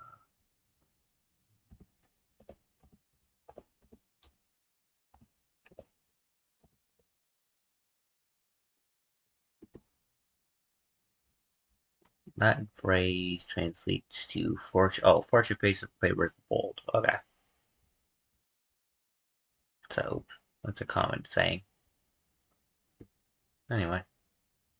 As possible while using his opponent's own weight against them. Though his go-to is Krav Maga, which is designed to take all the best moves from various martial arts to make the ultimate fighting style. While most martial arts are designed with other purposes in mind, like exercise, Krav Maga's entire goal is basically murder. And boy, Fun. if that isn't Wick to a T. In his hands, literally anything can be a deadly weapon. Knives, swords, books, his belt. Shit, Yeah, he he's once like took Bullseye. out 3 guys with a pencil. A number 2 pencil. And thanks to John's precise understanding of the human body, he can target weak points and vital organs with ease. But thanks to the Continental, he doesn't have to rely on writing utensils to execute his victims. Yeah, Imagine no. a chain of hotels around the world that serve as a front for a whole underground society of assassins. He can consult the wine stewards. Remington, 1875, Hecular and Koch P3OL, Glocks, Glock 26, Glock 17, Glock 34, and the Glock 19X, Kimber Warrior, Kimber Super Carry, Colt Model 1903 Pocket Hammerless, and the TTI STI 2011 Combat Master. Robust selection. Pistols, revolvers, submachine guns, assault rifles, shotgun, plastic explosives, it's all on the menu. Though Wick prefers his Heckler & Koch P30L, a polymer-framed semi-automatic handgun that holds 15 rounds of Oh 9 shit, more guns. Kohari Arms CA-415, TR1 Ultralight, Benelli M4 Super 90, Benelli M2 Super 90, SIG Sawyer MPX Copperhead, TTI SIG Sawyer MPX Carbine, knives, remote detonators, a bulletproof suit, and vest. A 19 Parabellum. Which he wields like an artist does a paintbrush. Wick can empty entire rooms full of enemies before they can blink, once even taking out 7 armed guards in only 3 seconds. He's Damn. the definition of accurate, almost never missing a shot, and that includes on horseback and motorcycle back. If he's got a view to a kill, you can bet he's taking it. And he comes literally dressed to kill with his perfectly tailored, tactically lined suit jacket that is completely bulletproof. Even repeated gunshots from close range do nothing to him. It also helps him blend into the shadows for some sick stealth kills, and even disappear in plain sight like the goddamn Batman. Wick eventually joined the Tarasov mob and quickly became one of their top enforcers, a grim reaper who hunted their enemies with divine prejudice. So $100,000 is up for grabs. All you have to do is direct, right from the skip. But maybe this Angel of Death was enemies with divine prejudice. Maybe this Angel of Death was more human than we first thought.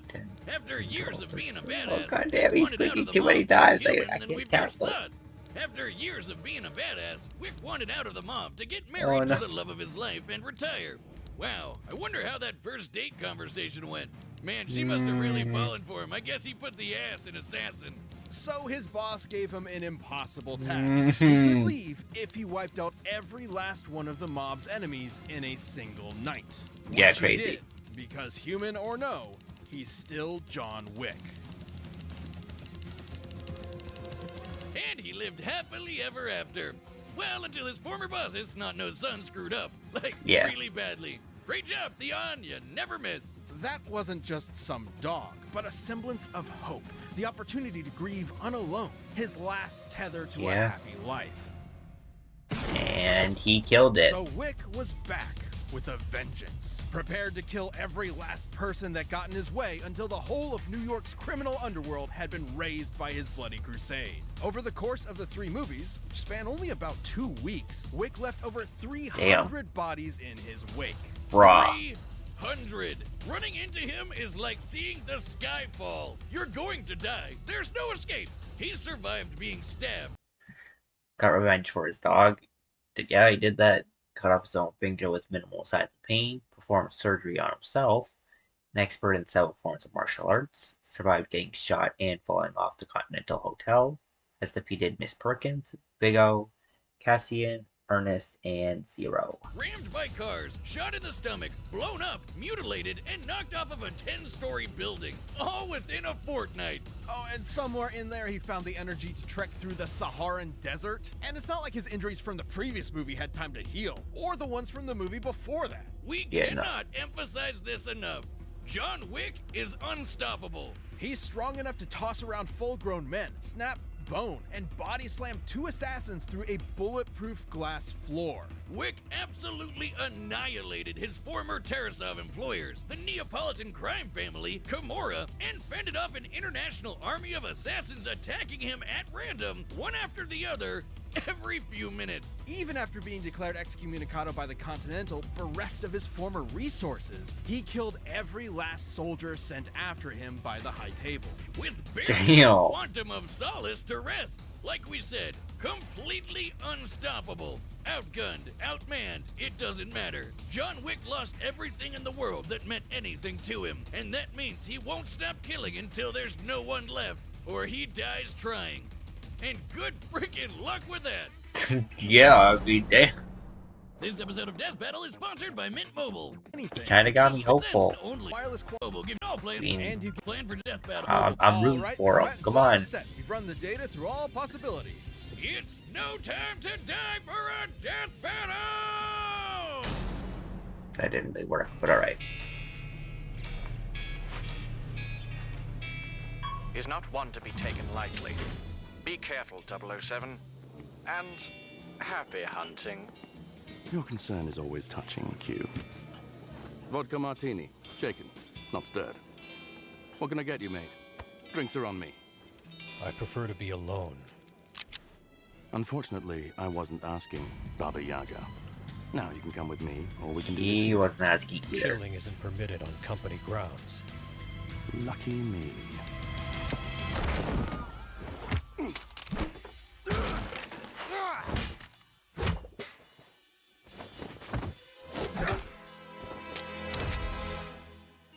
Seems you've got me at a disadvantage. You won't mind giving a dead man walking one last smoke?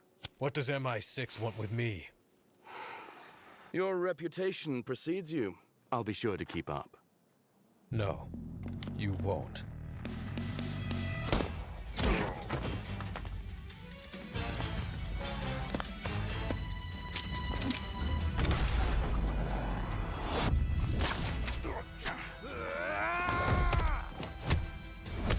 Get him, Baba Yaga.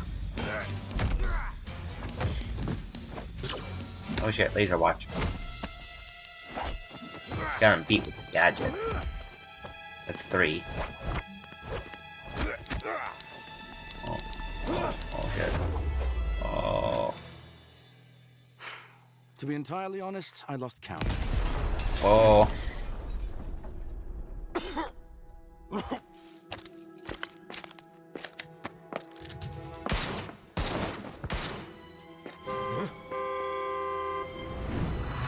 Oh.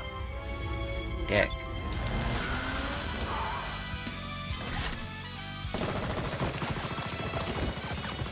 Like I said, he's got him beat with gadgets.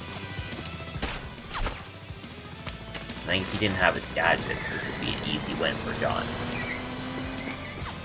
But I feel like James Bond might pull out the win here. Come on, John, get him.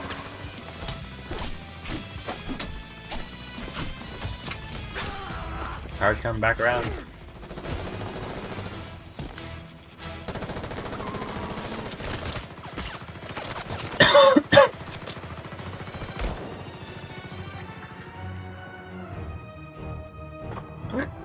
But you said the suit was bulletproof.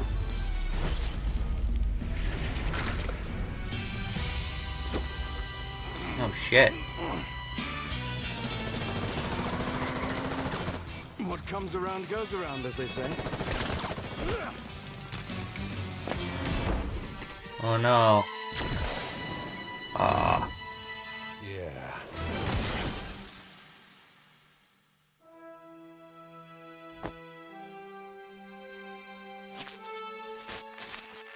Well, I guess he can finally rest. Bond, come in. What's the mission status? Smashing. Positively smashing. Oh, do grow up, 007. Oh, poor I John. never thought Wick could lose, but I Yeah. guess I'll never say never again. Though his skills and brutal tenacity would have saved Wick initially, against James Bond, you only live twice. You mean once, right? I know what I said. Well, despite all that, Wick met his match in Agent 007. And match is the optimal word here. Wick may have been an expert martial artist. Alrighty, James Bond was faster, had faster reflexes and superior aim. Had fought a wide variety of opponents, and was a better problem solver, but he was not as specialized in assassination as John. John, on the other hand, had a higher pain tolerance and stamina, and more coverage from his body armor, but he had a slower reaction speed and didn't have an easy way to counter Bond's gadgets. But Bond has actually practiced several of the same styles Wick has, and has been shown to be just as skilled a fighter, even defeating master martial artist himself. Wick's ability to shatter a floor of bulletproof glass definitely makes him superhumanly strong, but Bond has fought off similarly powerful henchmen in the past. And Fair while enough. Wick's speed and accuracy with a gun may look unbeatable, Bond's is just as impressive. He's landed accurate shots just as well as Wick ever has, but more importantly, he has a faster quick draw. That's right. Despite Damn. being played by Neo himself, Wick has never dodged bullets. Bond, on the other hand, has. And that superior speed gave him an edge in... Though there are likely outliers, Bond has dodged electricity, from Gustav Graves in GoldenEye 007 Reloaded, as well as laser beams in The Man with Golden Gun and Moonraker. both close-quarter combat and on the draw. Though since both had body armor, the fight probably wasn't going to be won by guns alone. And that's where Bond Yeah. held his biggest advantage, his Gadgets. There was no way Wick would see an exploding pen or a laser watch. Bond's X-ray, night vision, and echolocation gadgets would have shut down Wick's attempts at stealth, and while the nanosuit would have ensured he stayed hidden himself. coming. And that's the whole point of Bond's gadgets. They're seemingly normal, everyday objects that'll take his enemy by surprise. Given time, Bond has always used these to come up with game-winning strategies, even against numerically superior foes, especially with his more absurd technology like the invisible. The Aston Martin is impenetrable to all of Wick's weapons, and there was nothing stopping Bond from just turtling inside. Wick's Mustang could not compete with its firepower. Nanosuit and remote-controlled explosive drones. Wick's endurance might be mind-blowing, but he isn't invincible. He can keep fighting even on death's door, but the deadliness of Bond's trick weapons would not have given him that option. Diamonds are forever, but against someone just as skilled with an arsenal straight out of science fiction, Wick's luck definitely wasn't. Bond may have been the spy who loved me, but against Wick, he was going to live and let die. And you can bet tomorrow never dies. Nailed it. Look, I just had to fit the last few movies in, okay? Oh, wait, shit, I forgot about Octopussy. The winner is Bond. James Bond. I knew it was gonna happen. Fucking. Of course the pen was gonna blow up in his face. Alrighty, guys. Here's the final one for episode 33. We have got Black Adam versus Apocalypse. Viewers of the channel know I like DC better than Marvel.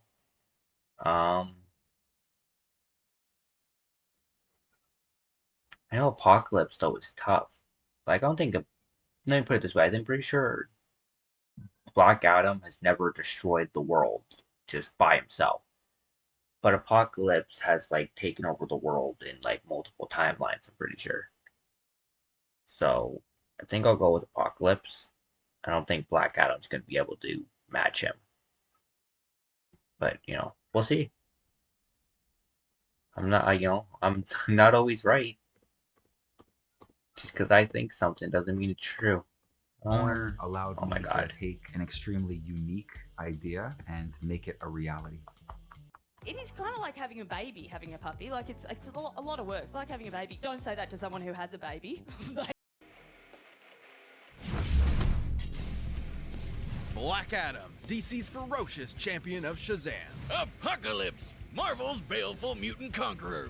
Anubis, Toth, Ra.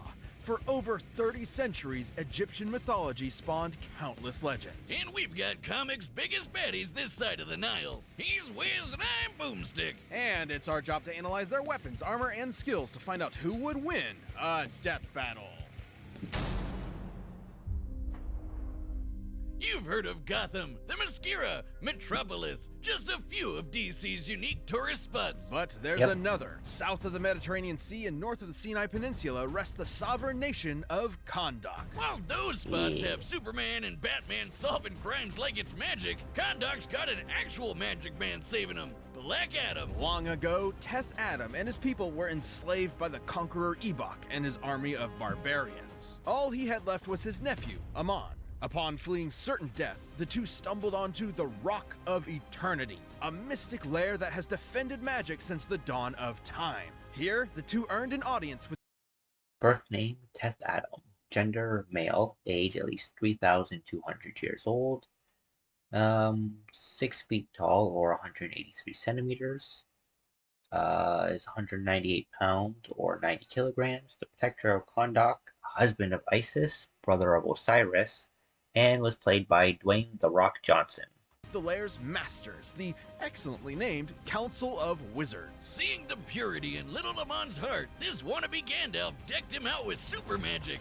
And being the nice guy he is, Amon shared some magic power with his uncle. Spoiler alert, not his best idea. They returned to Kahndaq to free their people, but their methods reached an impasse. Amon wanted to use his powers to resolve matters in a peaceful fashion. However, Teth Adam desired vengeance, emancipation through slaughter. So Uncle Teth sat his nephew down, man to man, looked him straight in the eyes, and then frickin' killed him. Then used his borrowed power to steal the rest of the super magic.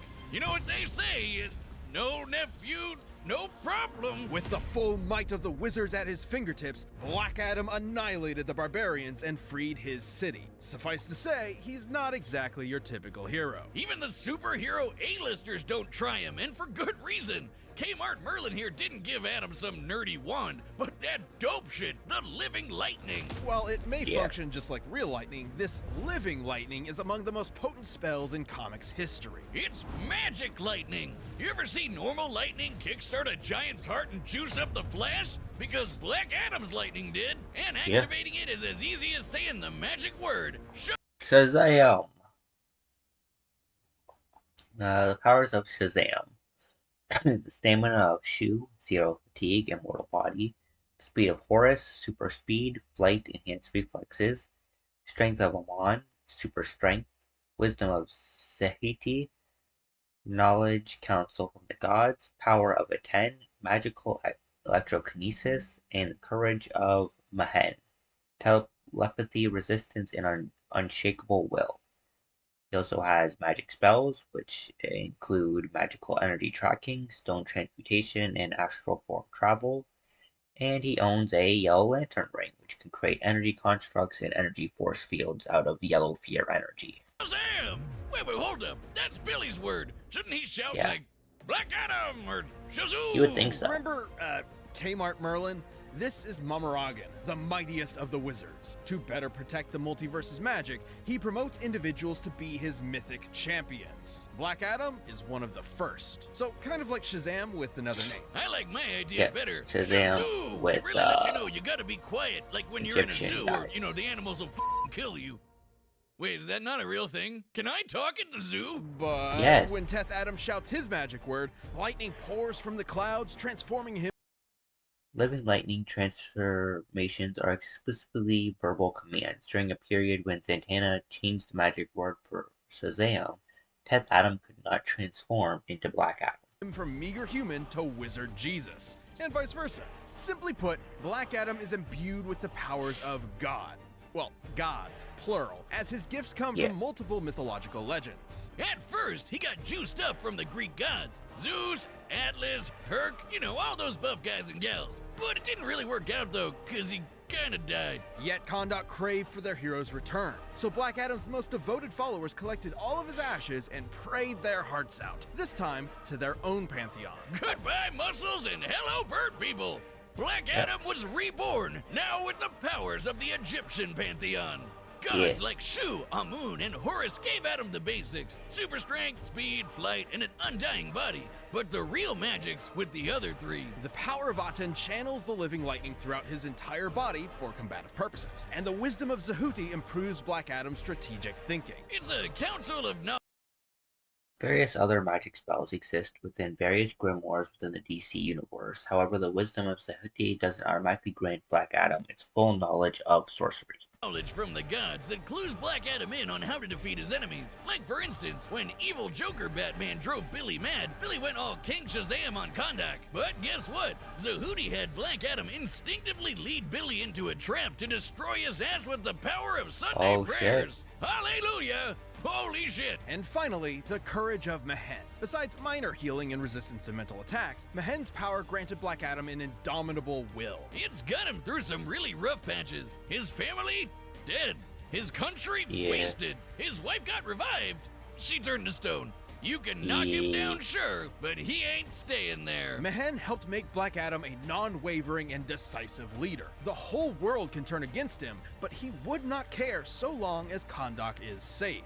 To reach those ends, he's partnered with the Justice Society of America, the Society of Supervillains, and even the Justice League. Rubbed elbows with Superman one day and Lex the next. So, is Black Adam a good guy or a bad guy?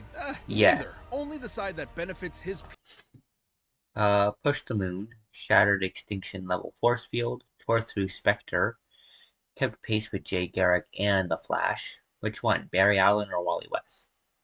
Navigated his astral form across alternate universes, has defeated Hawkman, the Four Horsemen of the Apocalypse, not the Four Horsemen of the Apocalypse that we'll be talking about later in the video, and the Justice Society of America. People matters. He's not concerned with morality, and his brash nature is frequently misunderstood. It's what led to the entire JSA jumping him.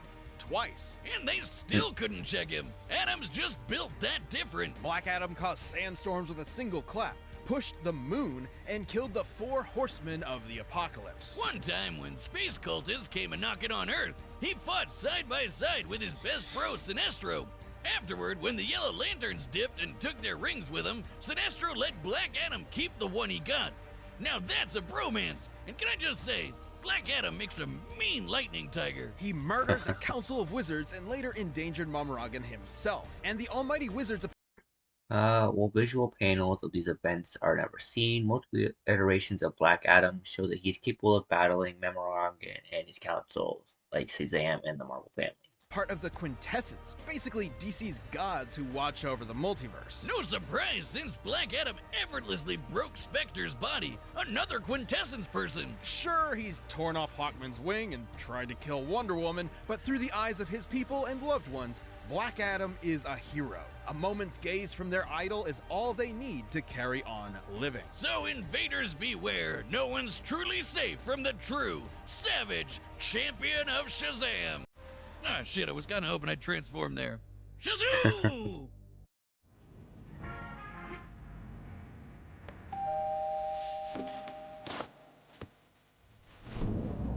And the creepy ass. What the fuck did I just watch her buy?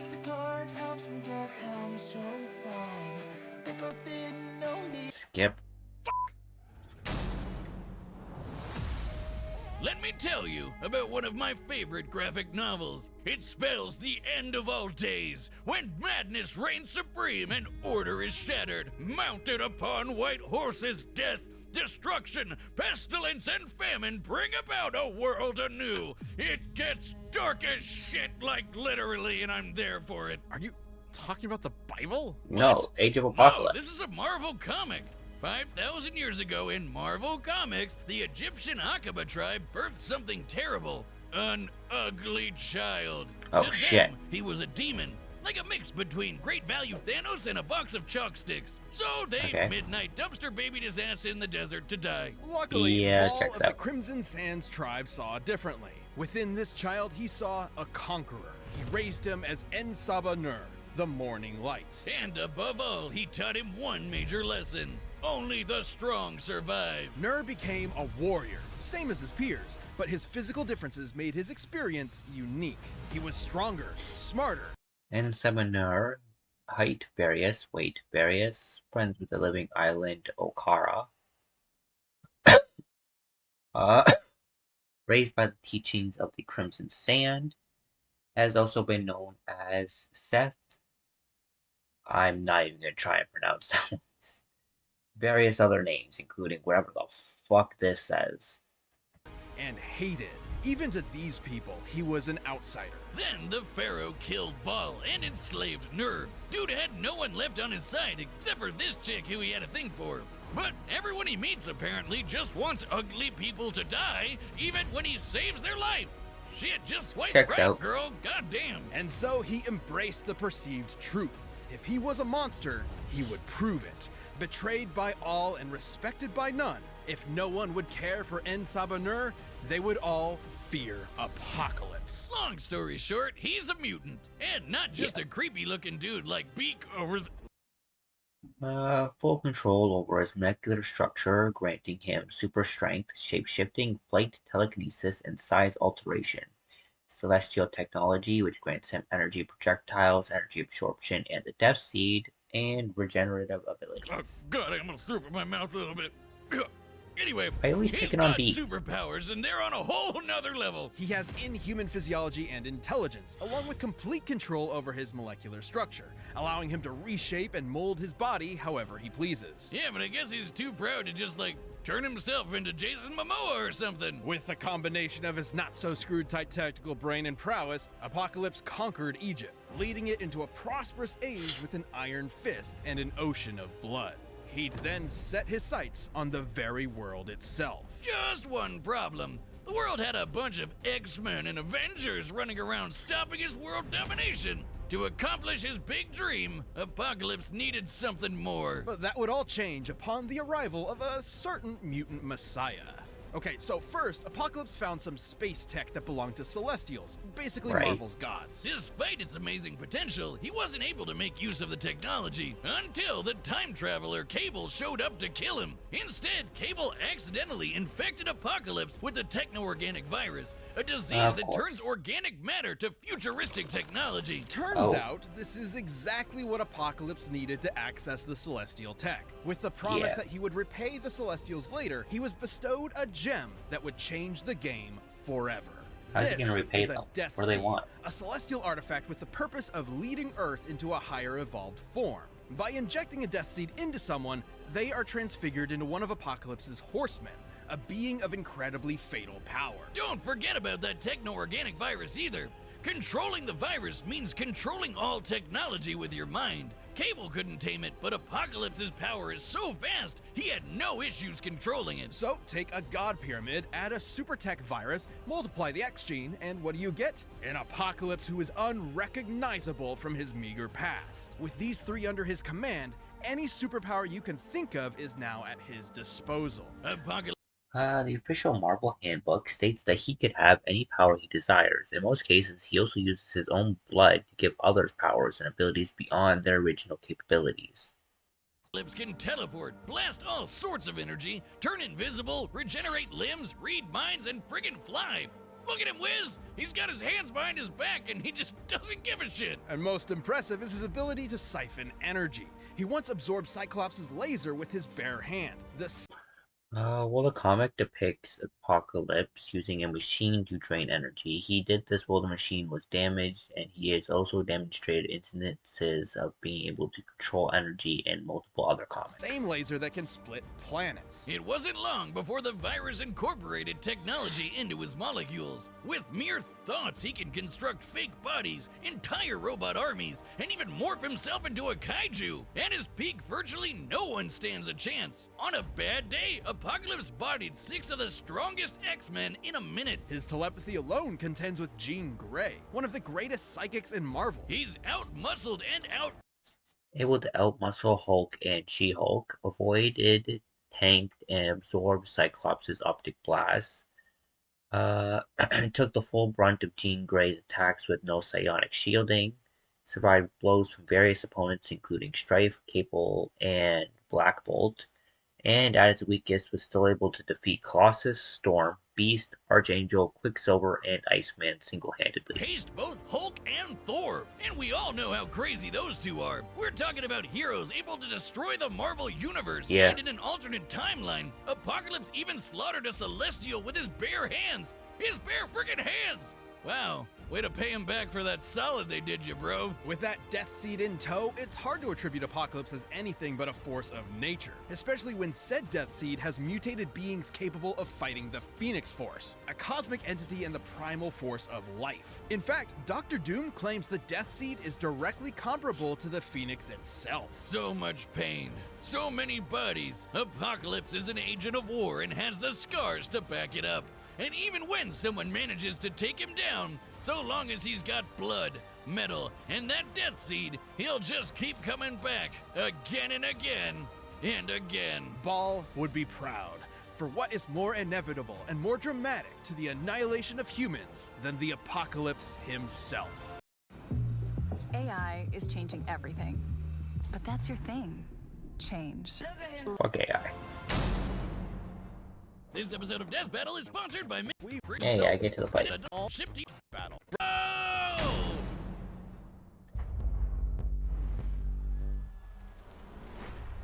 Here we go. Robot minions attacking Kondok.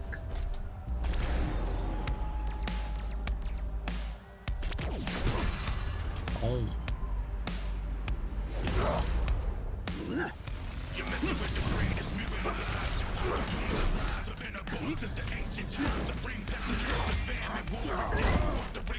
Where's your general, interloper? Fools! Humans interlope on mutant sanctuary.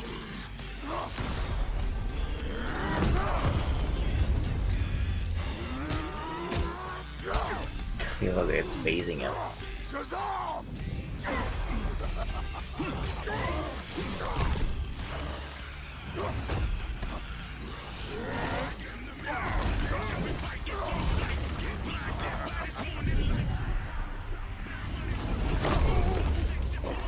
How was that? Your counsel will aid you no longer.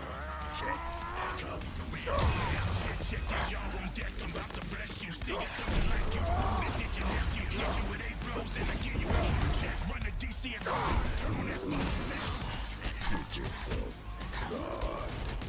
Your kind will learn to fear me soon enough. No, in Sabanor, you will learn to fear me.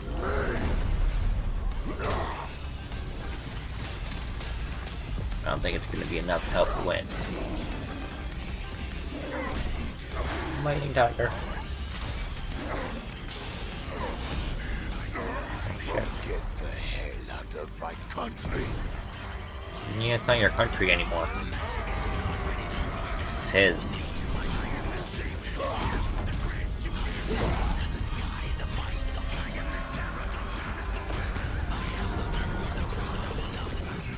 To relinquish my home to you heretics. Shut up!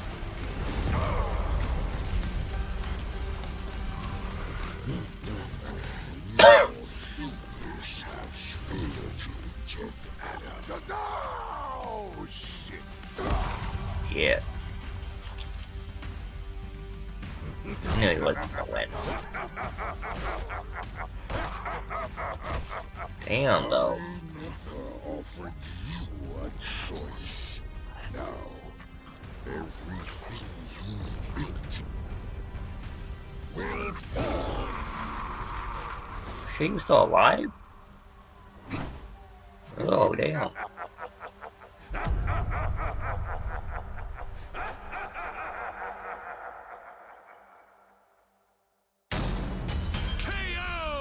And Sabanur sure brought the apocalypse to Kondak.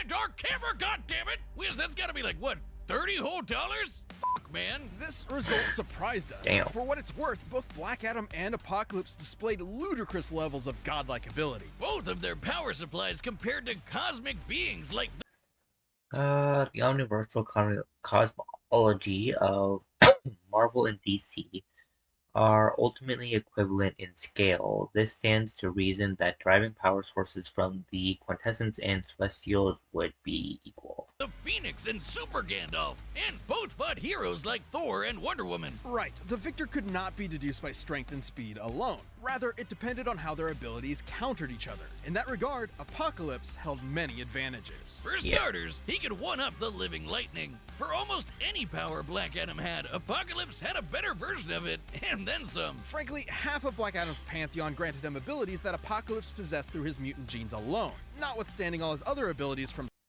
Black Adam's magic transmutation would not work against Apocalypse's molecular control, nor could he defend himself from a techno-organic virus infection. Celestial Tech, the techno-organic virus, and the Death Seed. Well, Black Adam did have something Apocalypse didn't. The wisdom of Sahuti. Big Brain God could definitely clue him in on that Death Seed stuff. And without a Death Seed, Apocalypse would not have fared nearly as well against Black Adam's strength and tenacity. So to win, Black Adam would have needed to figure out how to destroy the Death Seed, but Apocalypse could defend against that and had way more options for his own victory. His telepathy got the best of Jean Grey, and there's no reason Apocalypse couldn't mind-read Black Adam. The courage of Mehen may have safeguarded him from mental attacks, but it never made him immune to telepathy outright. But most importantly, Apocalypse could absorb all of Black Adam's energy powers and turn him right back around. The living lightning may be enchanted, but it is still lightning. Its frequently displayed properties of ionized Living lightning has been rerouted, absorbed, and nullified plenty of times, even by machines as simple as ATMs or alloys such as nth metal. Given a combination of Apocalypse's own powers and celestial technology, he would be more than equipped to handle it. energy. Thus, there's no reason Apocalypse couldn't absorb it for himself. Plus, it's been shared between people many times before, and the more it's given to other hosts, the weaker the original bearer becomes. Hell, stealing the power of the living lightning is how Black Adam bolstered more showings of strength than Apocalypse, had the wisdom of Zahedi, which alerted him to the Death Seed, but he was far less versatile in the range of combat abilities, possessed very few means of actually killing Apocalypse, especially quickly, and unable to win if Tath Adam couldn't shout Shazam in the first place.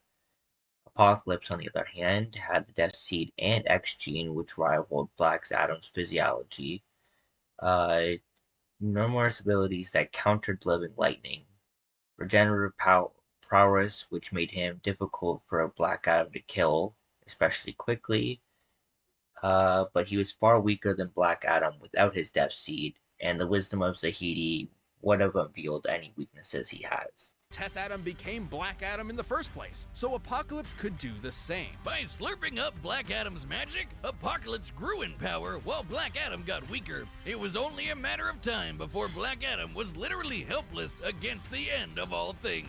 Black Adam may have been power incarnate, but Apocalypse's wide array of Camera's powers still and broke. specific counters to the living lightning meant he could rise to the challenge. Teth thought he had him until Noor gave him the boot. The winner is Apocalypse. Thank you for watching. Stay. Alrighty, and that is gonna be it for this episode, guys. Check back on Wednesday, and this video will be split into 5 singles for easier viewing if you prefer shorter videos to the longer ones. Check back next weekend, and I'll have episode 34 of React TCG. Don't forget to like, subscribe, ring the bell, all that fun stuff, and go check out Death Battle. I think they deserve, their love for all the death battles that they've done over the years, and they're still going strong. That's gonna be it for me, guys. Peace out.